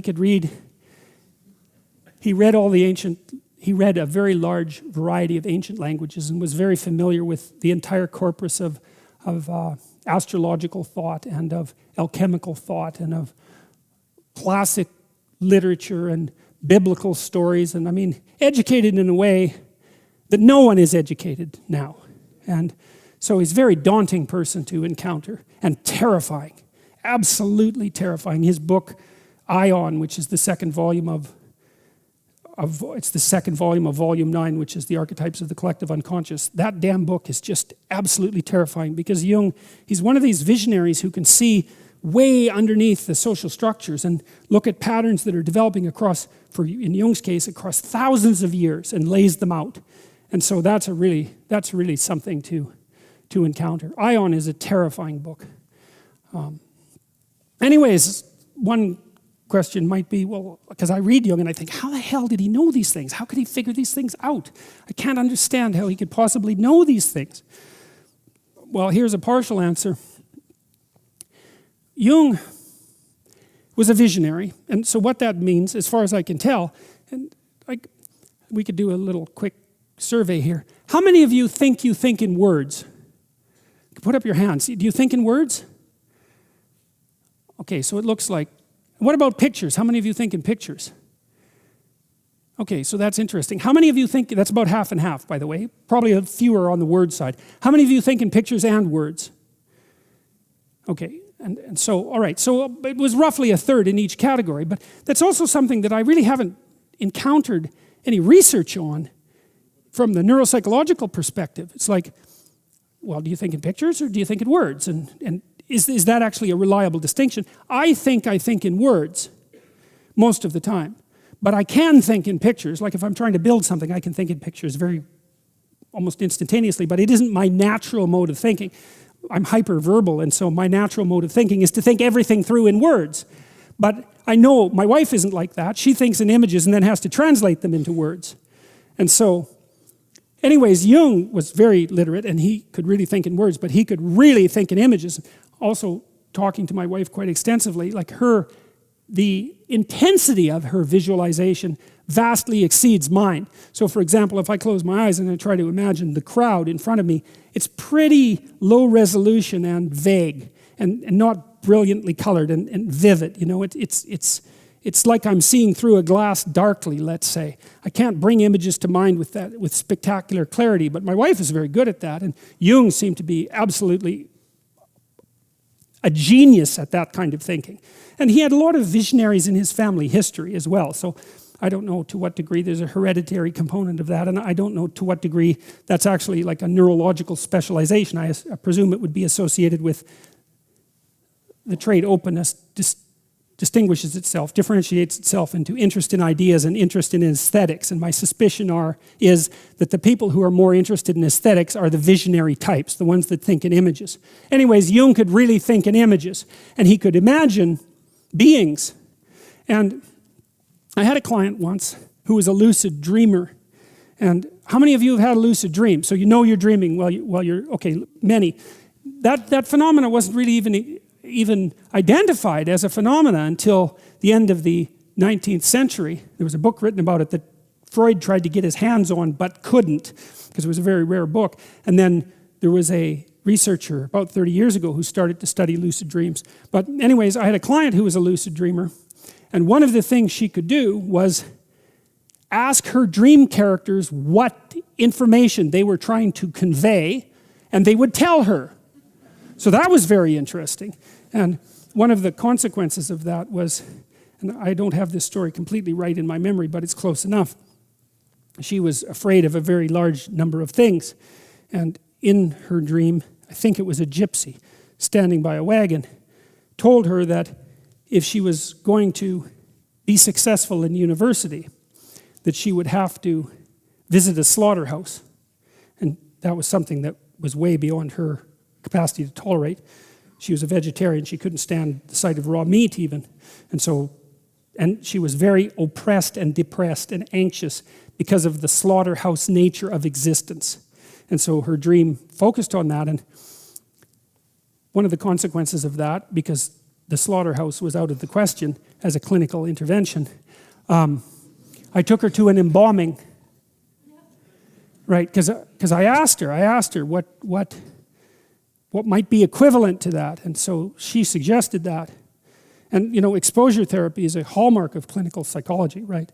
One of the things you do with people as a clinician is you find out what they're afraid of, and you gradually and voluntarily expose them to that, and that cures them. And that's associated with the hero myth, right? It's exactly the same thing. It's like there's a dragon, It's stopping you, because there's lots of dragons. Most of them aren't stopping you. You can ignore them. You don't have to just go, slash away at randomly. You're not supposed to be fighting dragons that aren't in your way. But if they are in your way, you can't ignore them. And then you decompose them into sub-dragons, and you have people, take them on. And as they take them on, they dispense with the dragon, and they gain the power of the dragon. It's like a video game. Actually, a video game is like that. That's why people like the video games. Well, that's right? There's a reason that you absorb power when you overcome things when you play a video game. It's not like that's intrinsic to the video game structure. That's an archetypal idea. Anyways, we went and saw an embalming, which was a very interesting experience and quite useful for her, because she knew what she could tolerate after that. And it was a hell of a lot more than she thought she could tolerate. And so that's very useful to know. Back to Jung. He's a visionary thinker. Now, my client, I said, she could lucid dream, and she could ask her dream characters what they wanted and what they were trying to communicate to her. So that was pretty interesting. That happened spontaneously, had nothing to do with me. I mean, I'm interested in dreams, and many of my clients are great dreamers, especially the creative ones, because I think it's a hallmark of creativity to have vivid dreams and to be able to remember them. But that was a faculty that was natural to her. Jung had this other client at one point, and she had a variety of fears, and she had this dream that she told me, and she was walking down a beach, and on the side of the beach, up a dune, a small dune, there was this old man with a snake, a big python, and there's a crowd around him, and she was walking by the snake handler and the snake and the crowd, and she didn't want to have anything to do with him. He was sort of showing people this snake, and she told me that dream, and I thought, well, you probably need to go see that snake. And so I relaxed her. It's a quasi-hypnotic technique, and it's very straightforward. Hypnosis is generally nothing but pronounced relaxation, although you have to be susceptible to hypnosis to actually fall into a hypnotic trance as a consequence of being relaxed. I just relaxed her. I had her breathe deeply and pay attention to different parts of her body and just relax her muscles one by one, essentially, so that she could concentrate. And then I told her we'd play with the dream a little bit. It's a Jungian technique. I said, well, so call the dream image to mind, which she could do quite well. I said, okay, so let's explore it. It's like pretend play. If you're a kid and you're pretend playing, you don't exactly direct the game, right? You play the game. So it's partly your direction, obviously, because you're the player, but the thing also happens spontaneously of its own accord. And you could think about that as a dialogue between the conscious mind and the unconscious mind in some sense. It's a developmental dialogue. It's not a fun game if you just direct it. It's only a fun game if you're inviting and something is welling up as a consequence. It's the same thing that happens when you're engaged in some kind of artistic or literary production. If it's all top down, if you're forcing it, then it's propaganda, it's empty.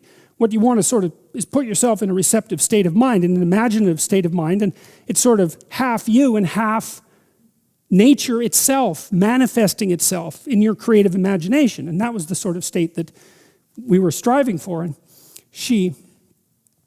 I asked her when she was relaxed, I said, well, what do you think about the snake handler? And she said, well, he's probably a charlatan, and he's just there trying to impress the crowd and to show off. And she was afraid to go up there because she thought people would push her towards the snake and she'd have to touch it. And so there was a fear of the crowd issue going on there too. And I said, well, just look, go up there, but do it under these conditions. Is that, if people get pushy, what are you going to tell them? And so we figured out something. He said, look, you just tell them that, you want to look at the snake at your own pace and that you don't need any encouragement or help, and it would be good if you were just left alone. So that enabled her to defend herself. So she was afraid that the crowd would push her to do something that she didn't want to do. That was part of the theme of the dream.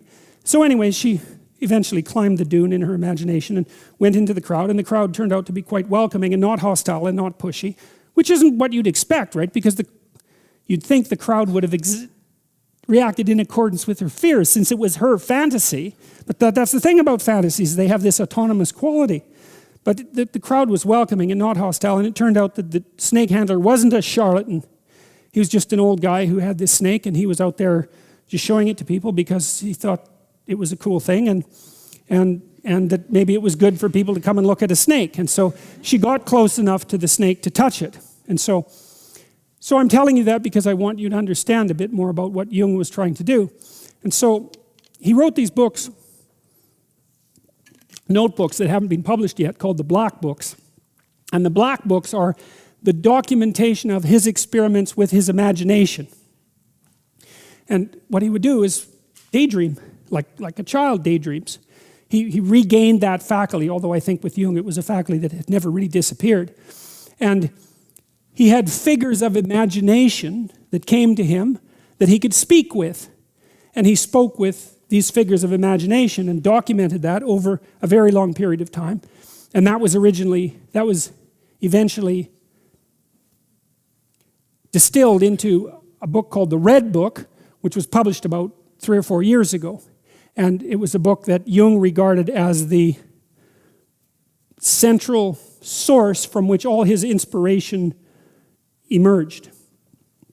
It was sort of, the way it looks to me is that we embody a lot of information in our action, right? And our action has developed as a consequence of imitating other people.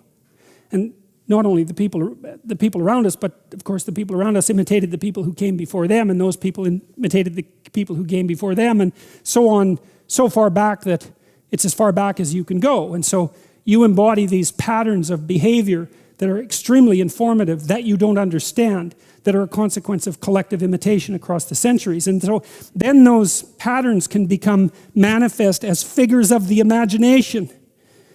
And those figures of imagination are the distillations of patterns of behavior. And so as the distillations of patterns of behavior, they have content. And it's not you, that content. You could even think about it as content that's evolved, although it's culturally transmitted. It's content that's evolved. And so these figures of the imagination can reveal the structure of reality to you.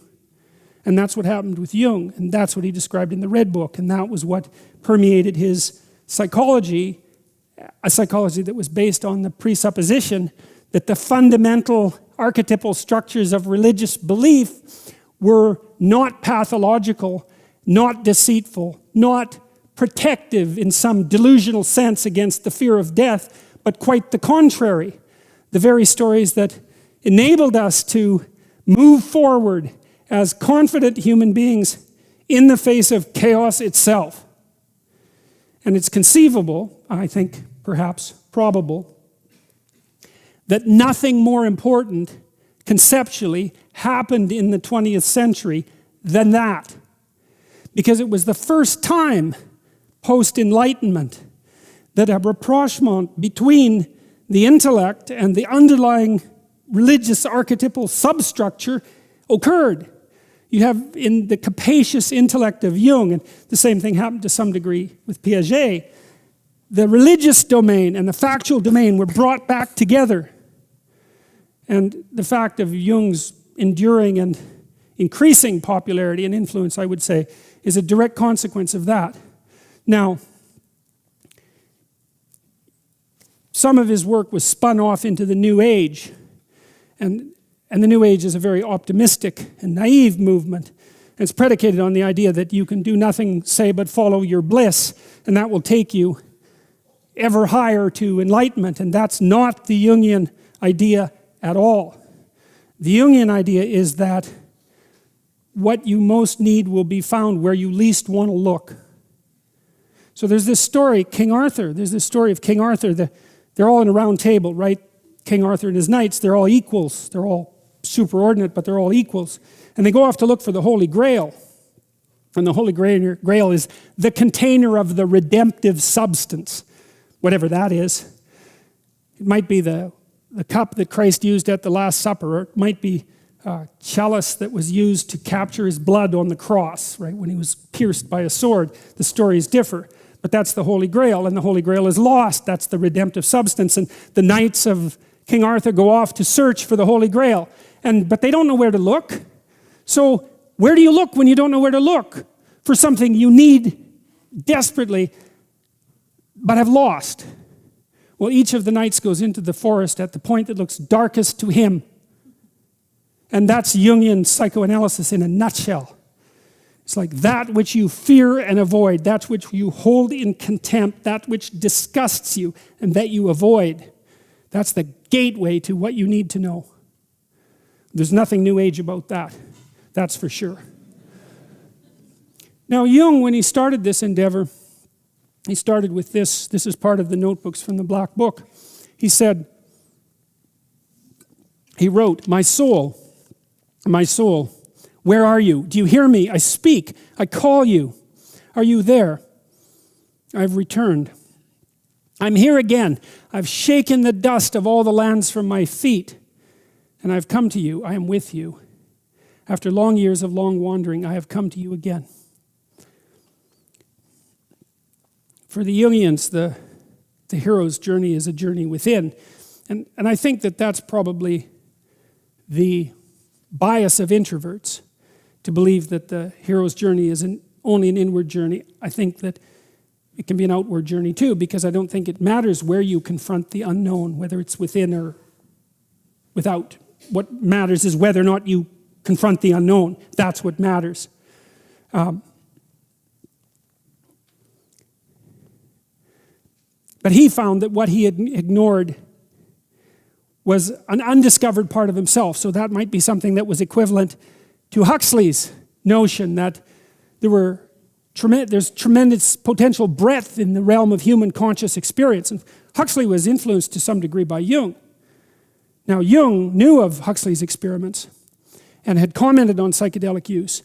And he said something like, beware of wisdom you did not earn. And Jung was very good at stating things very profoundly, very simply. And that's a very intelligent piece of advice. Beware of wisdom you did not earn. He wrote a paper, if you're interested in this sort of thing. He wrote a paper called The Relations Between the Ego and the Unconscious, which is an absolute masterwork, but completely incomprehensible unless you know what it's about. And what it's about is the danger of what he called ego inflation. And so one of the things that can happen as a consequence of a revelatory experience is that the division between the individual ego and what would you call it? It's so hard to come up with a word that isn't somehow naive or cliched. To erase the relationship, the boundary between the specific consciousness of the ego and the more generalized consciousness, and more generalized consciousness as such, is a dangerous thing to do, because you can start to equate yourself, your specific self, with that more generalized consciousness as such. And Jung thought about that as something akin to a psychotic inflation. And the paper, Relations Between the Ego and the Unconscious, is a document that tells you how to avoid that if you're playing in this kind of realm. And one of the injunctions is to keep your feet on the ground. He thought that was partly what happened to Nietzsche, was that Nietzsche wasn't grounded enough in life. He wasn't grounded enough in day-to-day rituals and routines and the mundane. Now, you can debate whether or not that's the case, and whether or not that's a reasonable argument, but that was still what Jung believed. Okay, so why am I telling you all this? I'll finish with this. From December 1913 onward, Jung carried on in the same procedure, deliberately evoking a fantasy in a waking state and then entering into it as a drama. These fantasies may be understood as a type of dramatized thinking in pictorial form. In retrospect, he recalled that his scientific question was to see what took place when he switched off consciousness. The example of dreams indicated the existence of background activity, and he wanted to give this a possibility of emerging, just as one does when taking mescaline. These journals are Jung's contemporaneous clinical ledger to his most difficult experiment, or what he later describes as a voyage of discovery to the other pole of the world.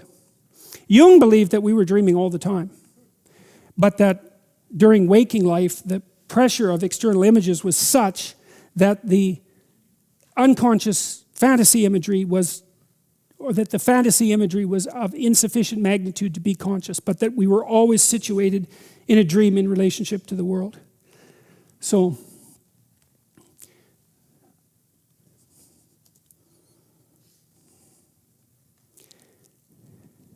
when we started talking about the creation of the universe at the beginning of the Genesis stories, I spent quite a long time setting the stage for the stories, because there's no point in having a conversation about the God who gives rise to being unless you have some sense of what that might conceivably mean to the modern mind. And I felt the same way about the Abramic stories, as I couldn't get a handle on them until I could understand and articulate more clearly what it might mean, how a modern person might understand a direct experience of God. And the first question would be, is such a thing possible? And the answer to that seems to be a qualified yes. First of all, it's a universal human experience. That's a very strange thing. It's not something that people have made up, as Freud might have it, as a defense against death. It's not a tenable hypothesis. It's a realm of potential experience. Now, that experience doesn't necessarily have to have the Judeo-Christian content that we've been discussing. Quite the contrary, there are manifestations of these alternative forms of consciousness all over the world that take on their own peculiar forms, although they're patterned to some degree. Like the hero myth, for example, the myth of the fight against the dragon seems to be unbelievably widespread. And so it's not as if it's random. Sorry, I should just see what time it is here.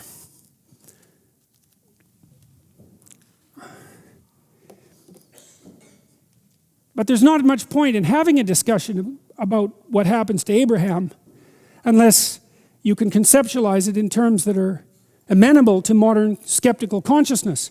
So we can establish the proposition that mystical experience is not only possible, it's quite common, and it's inducible in a variety of ways, and the manner in which it's inducible is reliable. And there's no evidence as well that it's pathological. In fact, there's a fair bit of evidence that the patterns of behavior that are associated with the mystical experience are core elements of proper human adaptation in the world.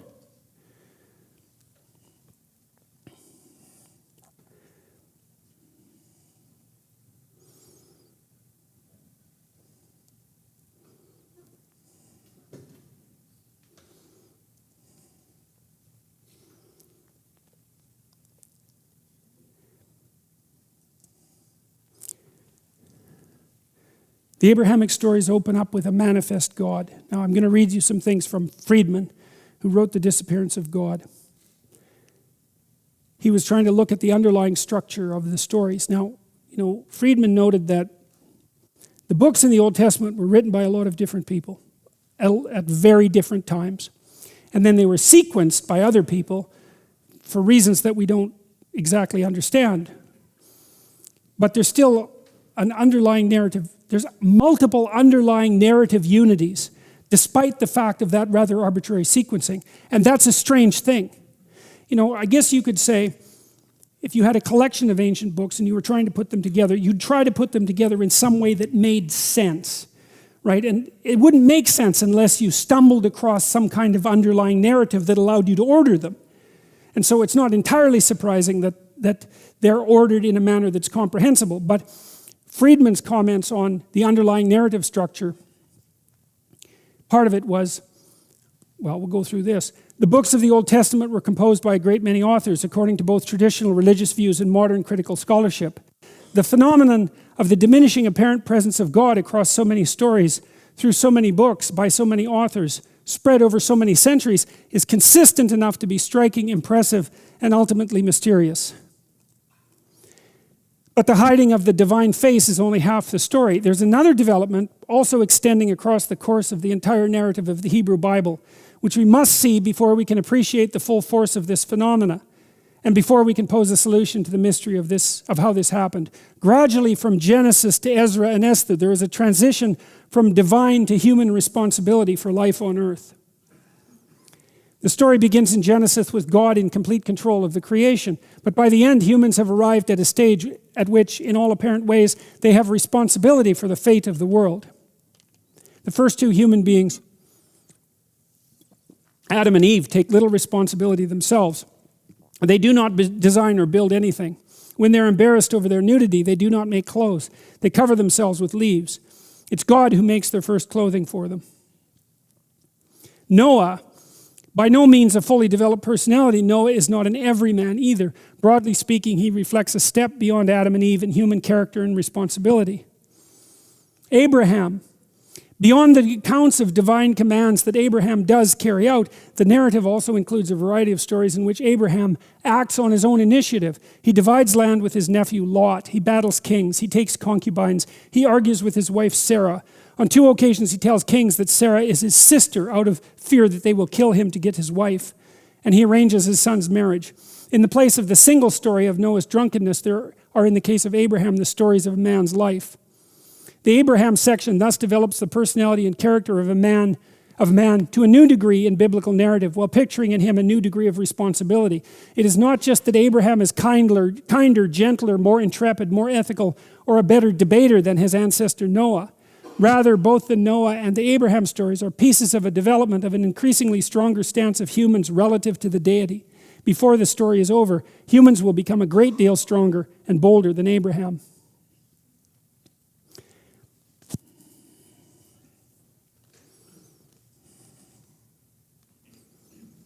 I don't know what that means, you know.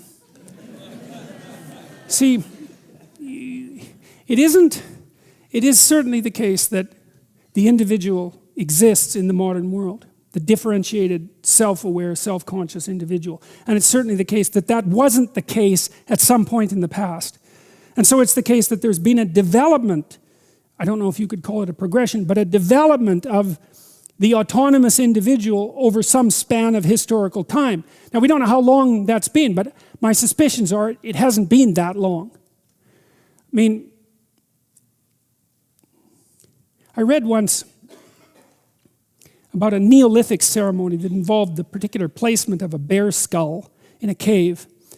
And then I read that, and they had found these placements in caves that were at least 25,000 years old. And then I read that they found caves in Japan among the Ainu, who were the indigenous inhabitants of Japanese territory and rather archaic people, who had the same ceremony with the bear and that put the skull in the same orientation and place in caves, and that tradition remained unbroken for about 25,000 years. And you think, well, is it possible for an oral or ritual tradition to remain unbroken for spans of tens of thousands of years? And the answer to that is not only is it possible, it's actually the norm. Because like one chimpanzee is like the next chimpanzee, right? In the progression, in the biological progression. If you took a chimpanzee troop now and you went back 25,000 years and you looked at a chimpanzee troop, it'd be the same thing. There's no historical progression. That's how you can tell that chimps really don't have culture. Because if they could even accrete 1/1000% of culture, transmissible culture, per generation, it wouldn't take more than about 1 million years before they'd have a whole civilization. And they don't. They're the same as they were. And so the continuity, the stability, and unchanging nature of a species, essentially speaking, is the rule. The variant is us. It's like, what the hell happened after the last ice age, 15,000 years ago? We went from tribal, uniform, stable to whatever the hell we are now. It's this transition from generic to specific. It's something like that. And I can't help but think that that's reflected in this text and that it has something to do with this transition of consciousness from what? From possession by the generic divine to dominance by the specific individual? It's something like that. Is that a neurological transformation? Is that what this is a record of? I mean, we don't know. One of the things Jung said about God, because Jung's relationship with God as an object of belief is very complex. In his technical writing, he always talks about the image of God. He never talks about God. He talks about the image of God. He said that the image of God dwells within. That's not the same thing as God dwelling within, right? So all of these capacities that we have for transcendent consciousness could be a byproduct of biological evolution. They can have no reflection. They can have no relationship whatsoever to an actual transcendent reality. There's no way of telling. The transcendent reality seems to manifest itself as an element of experience, but that doesn't mean that it has a reality outside of the subjective, even if it exists, as it clearly does. But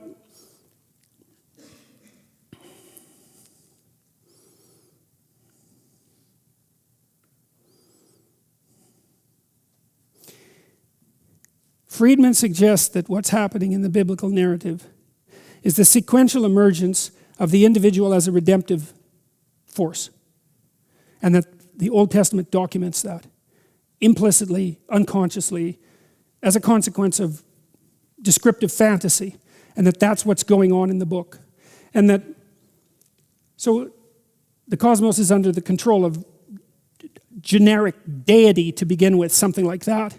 And then that control shifts to localized, identifiable, increasingly personal and detailed individuals. And you see that in Noah, and then you see it in Abraham, and then you see it in Moses. And then there's this working out of what it would mean to be a fully developed individual. And that's what these stories, they're like prototypes. They're attempts to bring about the proper mode of being, right? And so Abraham is a manifestation of that, because he enters into a covenant with God. He's selected by God, or enters into a partnership with God. It's not exactly obvious. God provides him with forward motion and intuition and leads him towards a successful mode of being. And it's complex, successful mode of being, because Abraham has a very complex life. There's plenty of ups and downs, right? It's not unbroken purity of being towards a divine end. Abraham lies and cheats and deceives and does all sorts of things that a real person would do. And Moses, for example, kills someone. And so these people, the biblical people, are very genuine individuals, but they're given, with all their faults, right, with all their sins, with all their deceit, they're still put forth as potential modes of proper, models of potential proper being in the world. And the entire corpus of the Bible seems to be nothing but an attempt to keep throwing up variants of the personality, trying to experiment to find out what personality works in the world. And of course, from a Christian perspective, that culminates in the figure of Christ as the redemptive word, and that's associated, as we've already talked about, with the force that brought order out of chaos at the beginning of time. And so, well, that's my attempt to provide proper context for the understanding of the Abrahamic stories. And so, hopefully, with that context, we can move forward, being able to swallow the camel, so to speak, of the initial presence of God in the stories. And so we'll return to all of that next week.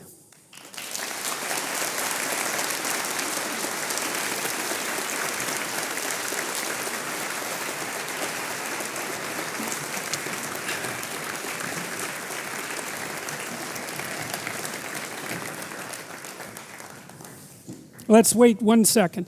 Okay, until people have an opportunity to leave. I would very much like to ask the people who are asking the questions to take a few seconds before they ask the question and make sure that the mic is positioned properly so that everyone can hear you, because people keep writing and complaining that, well, they're very happy with the questions, and I would say the questions have been of very high caliber so far, but they're not very happy that they can't hear them.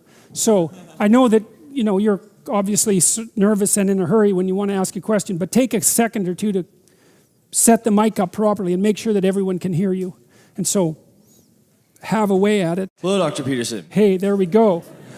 Tonight, I'd like to ask you about two different psychological disorders. The first being borderline personality disorder. So 2 lectures ago, somebody asked you about it, and you gave a very sparse answer. I can't remember exactly what you said, but it seemed like it was there was too much complexity to just answer it right there and then. And then somebody else also asked you about the same disorder in your Patreon live stream recently. And when they asked you that, you kind of stopped for a moment, and something kind of flicked on in your head, and it seemed like, and you thought for a couple seconds, and then you said, you know what, I don't think that I can answer that right now because it's just too bloody complex. And I was wondering, just like many young men have gravitated towards your lectures, do you think that there's something about this particular disorder that there's something about people with this particular disorder that might gravitate to your insights and your lectures? Okay, so I would say probably no to the second one, but I could comment more about borderline personality disorder. I think I have enough mental energy to do that tonight. So, technically speaking, it's often considered the female variant of antisocial personality disorder.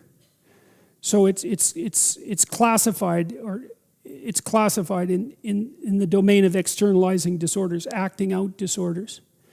And I think what happens, we don't understand borderline personality disorder very well. I mean, it's characterized by tremendous impulsivity, radical confusion of identity, and then this pattern of idealization of people with whom the person afflicted with the disorder is associating, with radical idealization of those people and then radical devaluation of them. And then there's another theme that sort of weaves along with it, which is the proclivity of people with borderline personality disorder to presume that they will be abandoned and then to act in a manner that makes such abandonment virtually certain. And so it's a very complicated disorder, but that, I think, gets at the crux of it. One of the things that's interesting about people with borderline personality disorder, in my experience, is that they're often quite intelligent. And you see in the person with borderline personality disorder something like the waste or the squandering of tremendous potential. They seem capable of thinking through the nature of their problems and analyzing them and discussing it, but not capable whatsoever of implementing any solutions. And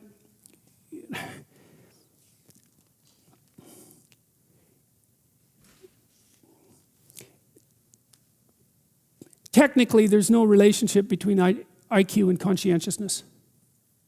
It's very weird, because if you read the neuropsychological literature and you read about the functions of the prefrontal cortex, they're usually conceptualized in intellectual terms. And they're associated with planning and strategizing and so forth. And that's what conscientiousness is planning and strategizing and implementation. But the correlation between IQ and conscientiousness is zero. And so is the correlation between working memory and conscientiousness. Zero. And zero is a very low correlation, right? I mean, really, it's hard to find things in psychology that are correlated at zero. Things tend to be correlated to some degree. They tend to be interrelated. The borderline seems to be able to strategize and to abstract, but not to be able to implement.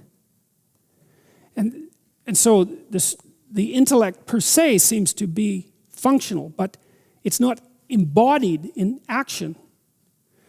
So it can be frustrating to be associated with someone who has borderline personality disorder, because they can tell you what the problem is and even tell you what the solution might be, but there's no implementation. So maybe something went wrong developmentally. We don't know exactly how these sorts of things come about. The other thing that seems to be characteristic of people with borderline personality disorder is that they remind me very much of people who are 2 years old. And in some manner, like people with borderline personality disorder can have temper tantrums. In fact, they often do. And now and then you see a temper tantrum, and they're usually thrown by 2-year-olds, right? Most people grow out of temper tantrums by the time they're about 3. They're very rare at 4, which is a good thing, because if they're still there at 4, that is not a good diagnostic predictor. That's actually a good diagnostic predictor, but it's not the kind that you want. And, it's funny the way that we respond to 2-year-old temper tantrums, because the 2-year-old will throw themselves on the ground and beat their hands and their legs on the floor and scream and yell and turn red or even blue. I saw a child once who was capable of holding his breath during a temper tantrum till he turned blue, which was really an impressive feat. You should try that, right? It's really hard. You really have to work at it. And you see that in adult borderlines. They'll have temper tantrums. And the funny thing is, when a 2-year-old does it, it's like it's a little off-putting. But when an adult does it, it's completely bloody terrifying. And it happens very frequently with borderlines. And so I would also say, to some degree, they didn't get properly socialized between that critical period of development between 2 and 4. And you see the same thing with adult males who grow up to be antisocial. Because a large proportion of adult males who grow up to be antisocial are aggressive as children, as 2-year-olds. And so there's a small proportion of 2-year-olds who are quite aggressive. They'll kick and hit and bite and steal if you put them with other 2-year-olds. It's about 5% of the males, smaller fraction of the females. But most of them are socialized by the time they're 4. But there's a small percentage who aren't, and they tend to stay antisocial, and they tend to turn into long-term offenders. And the critical period for socialization development seems to be between 2 and 4. And it seems to be mediated by pretend play and rough and tumble play and those sorts of mechanisms. And if it isn't instantiated by the age of 4, it doesn't happen. And it doesn't look like it's addressable. Now, there are dialectic behavioral therapies that have been developed for people with borderline personality disorder, and they're purported to be successful. But okay, thank you. If I may, so the second psychological disorder I wanted to ask you about is psychopathy. So you've mentioned that psychopaths tend to switch from dominance hierarchy to dominance hierarchy because people get tired of their shenanigans and they have to move on to fresh people. And psychopaths also tend to be very low in conscientiousness. And you said that when you see some of these protesters at your speeches, some of the men in particular, your clinical intuition tells you that there's something seriously pathological about them. And I was wondering if you would suspect that some of these men might be psychopathic as... Well, some of them likely are, but I don't know if a higher proportion of the ones who show up at protests and sort of creep me out are... I don't know if there's a higher proportion of people like that at the protests or not. I mean, I suspect in general that regardless of the protest, the proportion of people who have personality disorders among protesters is higher than the proportion of people who have personality disorders in the general population. Because you just expect that. You just expect that kind of acting out behavior. Believe me, I'm not saying that all protest is associated with personality disorder. I'm not saying that at all. There's plenty of reason for protest, but some of the reason for protests are credible reasons and some of them aren't credible reasons. And I was just thinking that like the social justice hierarchy, so to speak, would be one of the last that these confused men... That's a different issue. You know, there are analysis of the dangers of agreeableness. So agreeableness is a personality trait that underlies the radical egalitarian ethos, because agreeable people want everything to be shared equally. And I think it's a good ethos for a small group, for a family, because a family is kind of a communist system in some sense, right? It's like you want the food to be divided up equally among the children, clearly, and you want all the children, sort of regardless of their inherent abilities, to have the same opportunities and perhaps even the same outcomes. So I think agreeableness, which is associated at least in part with the maternal instinct, let's say, maternal patterns of behavior, I think it's a good first pass motivational approximation to a localized familial ethic. I think it's a catastrophe at larger scales. I don't think it scales at all. I actually think that's why we evolved conscientiousness. Because conscientiousness is the principle that allows larger scale organizations to exist. Agreeableness won't do it. Now, conscientiousness is a mystery, right? We don't have a neurological model. We don't have a conceptual model. We don't have an animal model. We don't have a pharmacological model. And we really only have one way of assessing it, which is self and other reports of personality proclivity. So, anyways, the problem with agreeableness, this has been modeled by game theorists, is that a population of cooperative people can be dominated by a single shark. So agreeableness is insufficient as a principle because it opens itself up to, what do you call that? Manipulation and... Infiltration? That was Arnold's suggestion. Manipulation, let's leave it at that, to manipulation and exploitation. That's the other thing, exploitation. So. Thank you.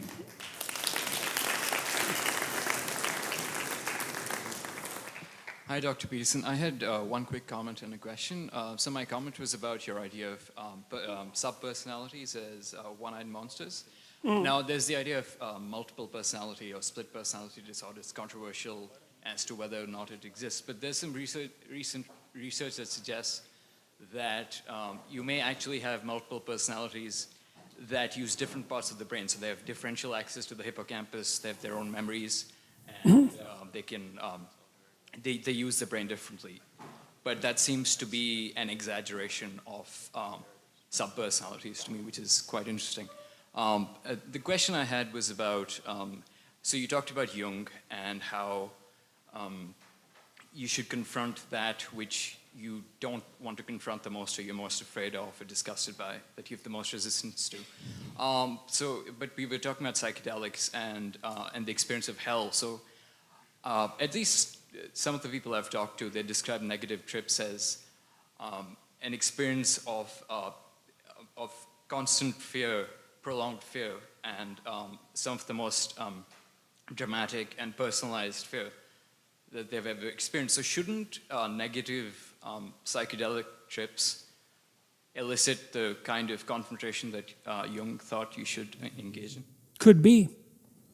Could well be. You know, it's conceivable that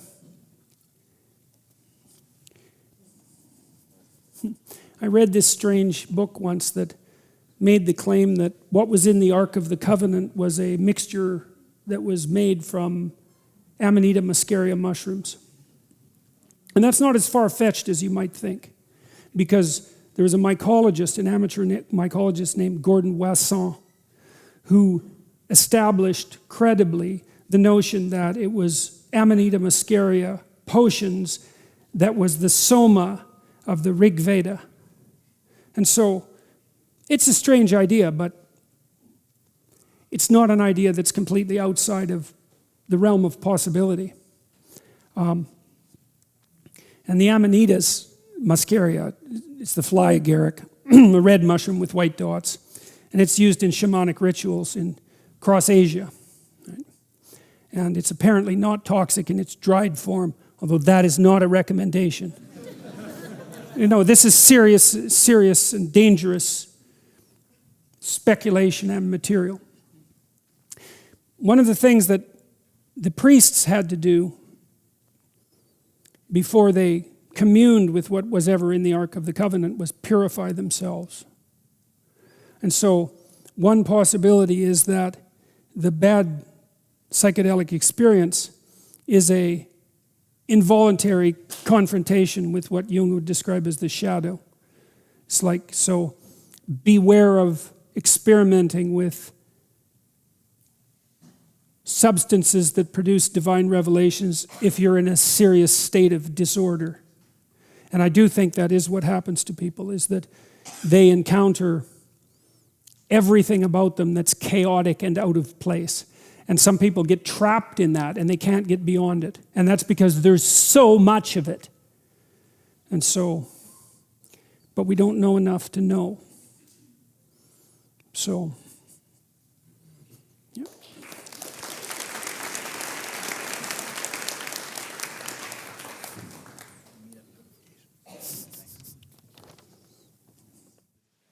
Citizen Peterson, you son of a bitch.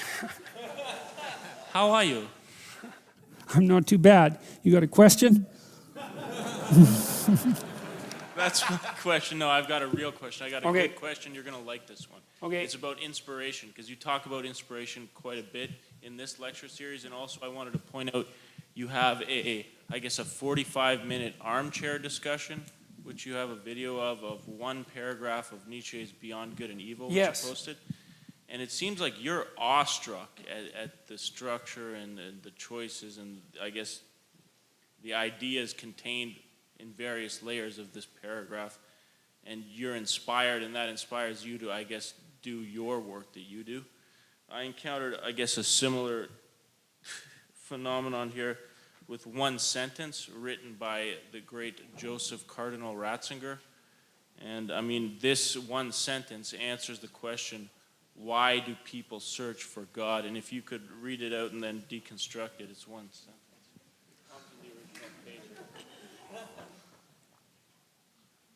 It's at the end of page 105 if you want to read it from the book, or I just... That's the question that human existence not only poses, but itself is, the inconclusiveness inherent in it, the bounds it comes up against, and that yet yearn for the unbounded, more or less in the sense of Nietzsche's assertion that all pleasure yearns for eternity, yet experiences itself as a moment. This simultaneity of being limited and of yearning for the unbounded and open has always prevented man from resting in himself, made him sense that he is not self-sufficient, but only comes to himself by going outside himself and moving toward the entirely other and infinitely greater. Well, it's a hell of a sentence. Like when I read that sentence, I decided I wanted to write like Joseph Cardinal Ratzinger. I had a very similar experience when I watched the Joe Rogan podcast 877. I said, I want to speak like Jordan Peterson. That's what I wanted to do. So I had this discussion with a Patreon supporter this week, a young guy from Australia. And he said something very interesting that's related to this. And it's something that's very profound, I think. There's this idea in Christianity that we've discussed briefly that the judge and the redeemer are the same figure. Now, you know, in the book of Revelation, you may know this or you may not, Christ comes back as a judge, and he has a sword coming. It's a revelatory vision, that book. It's a very strange. It's the last thing you'd expect conservative Christians to believe in. Believe me, it's such a visionary hallucination, the book of Revelation. But Christ comes back with a sword coming out of his mouth, and he comes back as a judge. And he divides the damned from the redeemed, and most are damned and some are redeemed. It's very, very harsh. Now, Jung believed that the figure of Christ in the Gospels was too agreeable, too merciful, too tilted towards mercy, and that called out for a counter position, and that was the counter position of judgment. Very interesting hypothesis. But then there's this melding of the two ideas that the judge and the redeemer are the same thing. Okay. Now, this young man told me that his life lacked purpose and direction and meaning, and that he was nihilistic until he read Zen and the Art of Motorcycle Maintenance, which is a book I actually like quite a bit. I've read it 3 times at different decades of my life. And one of the things that's very interesting about that book is that it's an examination of the idea of quality, of the idea that there are qualitative distinctions between things, and that we have an instinct to make qualitative distinctions. And so a qualitative distinction is simply, this is better than that, which is a judgment. Okay, now what Ratzinger is hypothesizing is that the person in and of, you know how the modern idea is you're supposed to accept yourself. I think that's an insane idea, by the way. Really, I can't think of a more nihilistic idea than that you're already okay. It's like, no, you're not. And the reason you're not is because you could be way more than you are. And so what do you want to be? You want to be okay as you are? Or do you want to strive towards what's better? And this young man, this Australian, he said that the reason that Zen and the Art of Motorcycle Maintenance had such an impact on him was because he wasn't happy with his current mode of being, right? He didn't consider the manner in which he conducted himself sufficient. And the fact that the author of Zen, and it was Persig, laid out the notion that you could make qualitative distinctions, and there really was a difference between good things and bad things, or great things and evil things. It gives you direction. It gives you the possibility of moving upward. And Ratzinger is pointing out, at least to some degree, that human beings are insufficient in and of themselves and need the movement upward. And so they need to conceptualize something like the highest good, and then to strive for that. And the thing is that there isn't any difference between conceptualizing the good and being judged. Because if you're going to conceptualize the good and move towards it, what you have to do is separate from yourself all those things that aren't good and leave them behind. And that's why the Redeemer and the Judge are the same thing.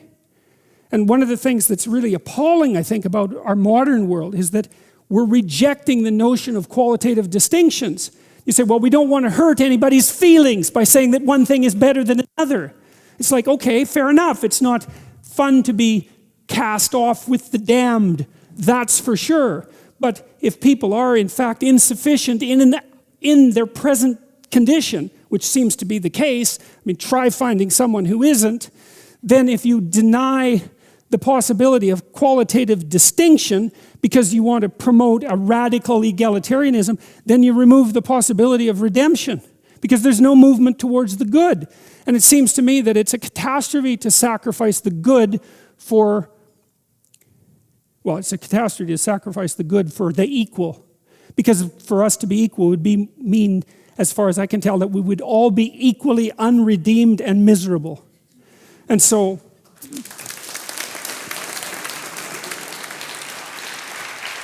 he also mentions in the previous paragraph, I believe, that even in the case when you experience the human life at its fullest, at its most beautiful, at its most meaningful, you have a deep, I guess, understanding that you have something to be thankful for. You need to thank somebody for that. It's not based entirely on your own merit. And that points you towards something else. And also I don't think that you can have a profoundly positive experience, you know, in the best sense, without that accompanying it. That's a feeling of being blessed. It's something like that. Yeah. Exactly. That's good. That book back, and also I'd like to talk. Wait, hold it. I'm going to stop you, okay, because I'm going to ask this person. But I would like to say that those were remarkably good questions. So,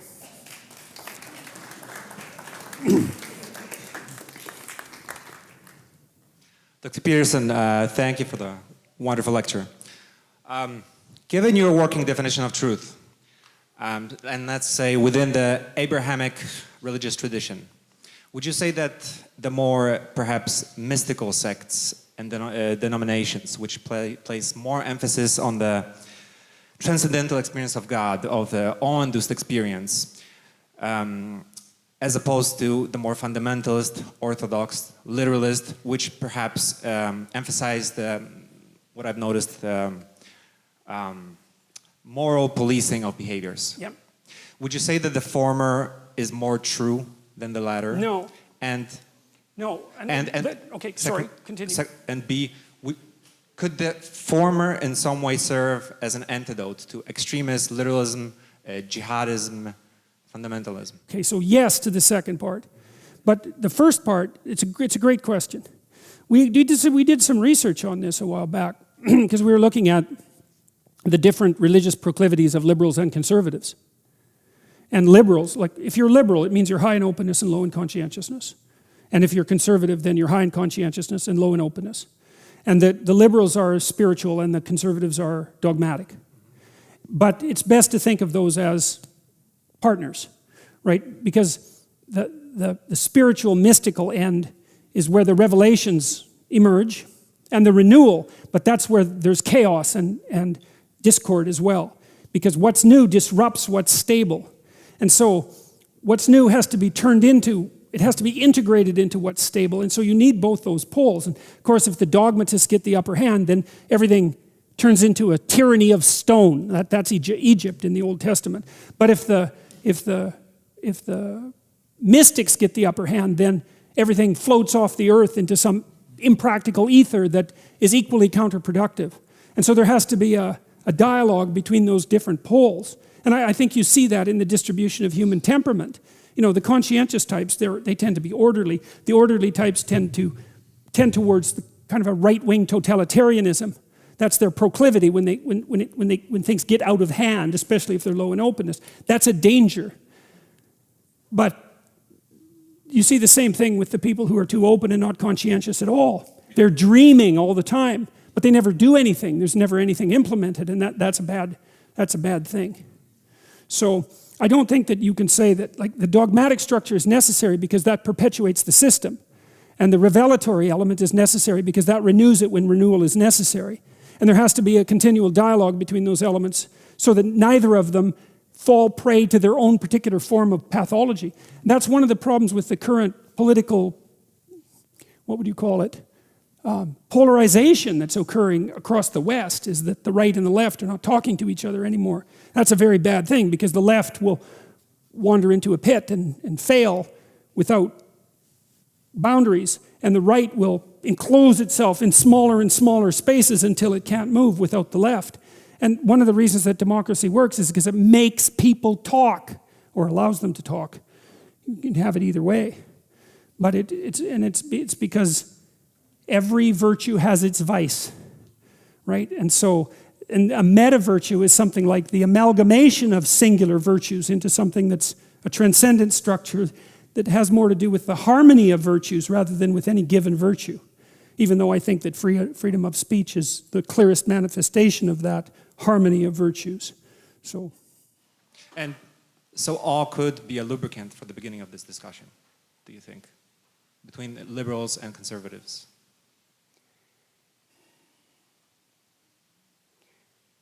I don't know how to answer that. It doesn't follow immediately from your initial presupposition, so the awe experience is a different issue. Yeah, well, yes. At least exposing conservatives to some form of that experience. Could it be a prerequisite for a more productive dialogue? See, I mean, in the church, in a church ceremony, let's say, a classical church ceremony, there's some intermingling of both, right? I mean, you think about a church ceremony that takes place in a Gothic cathedral. Well, you certainly got the dogma and the relatively rigid rule structure, but at the same time, that's aligned with intense beauty in the architectural forms, in the light that's streaming in through the stained glass windows, and the music. And I mean, the Gothic cathedral is a forest, right? It's a stone forest with sunlight streaming in through the trees. And it's a balance between structure and light. They're absolutely unbelievable structures. And they speak of the transcendent, but inside that there's a structure. And so it seems that in order for the religious impulse to be balanced properly, there has to be a reasonable dialogue, even in practice, between the mystical, awe-inspiring, transcendent, and the dogmatic. Yeah, either of those either of those goes astray without the other. If you're too dogmatic, do you need awe? Likely. Yes, because that would show you that there's something beyond your own presuppositions. So awe, I should tell you something interesting about awe as a physiological phenomena. You know how you're listening to music and you get chills? Some people experience that more than others. Open people experience that more. Or music is a pretty reliable elicitor of chills. That's piloerection. That's your hair standing on end. You see a cat when it sees a dog, puffs up. That's awe. It's the same thing. Like that chill is your hair standing on end. And that's the sensation you get in the presence of a meta-predator. It's something like that. And so the awe experience is obviously it's become very cognitively and emotionally complex in human beings, but its fundamental evolutionary underpinning is the instantaneous piloerection that you see in prey animals when they're confronted by a predator. And of course that would be, if you were a rabbit, you can bloody well believe that you see a wolf and it would inspire awe. That's for sure. I mean, if a wolf that was 20 feet high came bounding in here, man, you'd feel awe. So, yeah. That'll convince you that there's something that you still need to know. Last question. Perfect timing. Hi, Dr. Peterson. My name is Gary, and I'm a clinical and counseling master's student right now. And so one of the key ideas that's been surfacing time and time again in your lectures is the idea that phenomenology is structured and flows mythologically. And the way that plays out is, I'm supposing affectively, you just pay attention to what comes up kind of naturally, and you can locate the chaotic elements in your experience and prod at them with whatever degree of necessity you think. So trying to situate this within the clinical context, we can conceptualize psychotherapy as a kind of guided journey, just as you touched on in this lecture, where it's more of a meta journey in a sense, a meta-heroic journey. I don't know how you want to think about it. But just for those of us who are interested in kind of grounding and implementing these ideas within psychotherapeutic practice, what should we watch out for in the process itself? What comes up? What should we be afraid of or fearful of or cautious about, or what should we tend towards? That's my question.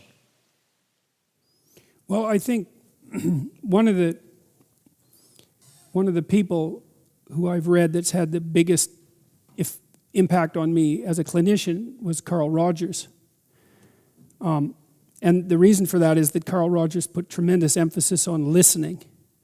Like, it's almost impossible to overestimate how useful it is to listen to your clients. Like, you need a meta scheme in some sense. And the meta scheme, I think, is laid out in the Sermon on the Mount. It's something like, orient yourself and your client towards the good. The client has to conceptualize what that might be. You can serve as a guide, but it has to come from that person. Because one of the things that you want to find out from your client is, okay, what's wrong? They have to tell you. And what would not having something wrong look like? Like, what is it, if you could have what you wanted, and that would be good, what would that look like? Okay, so that establishes your star, right? It's like Geppetto establishing the relationship with the star at the beginning of Pinocchio. Here's what we're aiming at. Okay, so now you've got that schema. Here's what we're aiming at. Now you might think, well, now that what happens to the client is they meet their dragons along the way. And their dragons would be, well, now you know what you want, and there are things in your way. And some of those things many of those things are going to be intensely practical.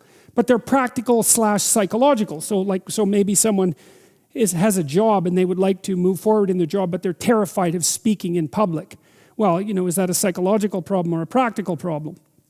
It's both. It's also a real problem. In many positions, unless you can speak fluently, publicly, you're going to hit a ceiling and you're not going to go anywhere. And so for the person to move towards that goal, then they have to confront the obstacles that manifest themselves within that framework. And part of your job as a clinician is to identify the obstacles and to discriminate them from things they don't have to worry about, right? Part of it is, you can't just run around and try to combat all the chaos in the world. Some of it is your chaos and a bunch of it isn't. And the chaos that's yours is the chaos that emerges as you move towards a necessary goal. And so partly what you're doing by listening to your client is to help them cut their dragons down to size. Because what'll happen if you start to talk to somebody about public speaking and you really talk to them is that you decompose the problem into a set of maybe 20 sub-problems. Like, well, do you know exactly how to give a speech? Like, what's your theory of public speaking? Do you know how to look at people when you're talking? Do you know how to speak loudly enough so that people can hear you? Do you have a philosophy of public speaking? All those things are necessary in order to do it properly. You need to decompose that with the client, and then to make those problems, you have to decompose them to the point where they can be met by a practical solution. And then you have to guide the person through the implementation of the practical solution. And mostly you do that by listening. It's like what you need to be is the person who helps the person that you're working with orient themselves towards a better future. That's the compact. You and I are in this space at this time to make things better. First of all, we have to decide what better would look like. And second, we need a strategy. And third, we need to, once we have that, we're going to see the obstacles. And some of those are going to be psychological and some of them are going to be practical. And we're going to engage in joint problem solving of whatever sort is necessary in order to minimize the impact of those problems or to gain from the problems. And dream analysis can be extremely useful for that, by the way. It's even more useful for helping the person identify what the goal is, because that's often difficult for people. It's like, well, I know that something's wrong, but I don't know what I want. Sometimes people get so stuck there that they just can't get out of it. So, and then what would you watch out for? Phenomenologically, the way it shows up, the way it's experienced. Well, I would say as a clinician, one of the things that you should watch out for is resentment. So there's a couple of rules of thumb that I think are useful. Don't do anything for your clients that they can do for themselves. And don't do them any favors.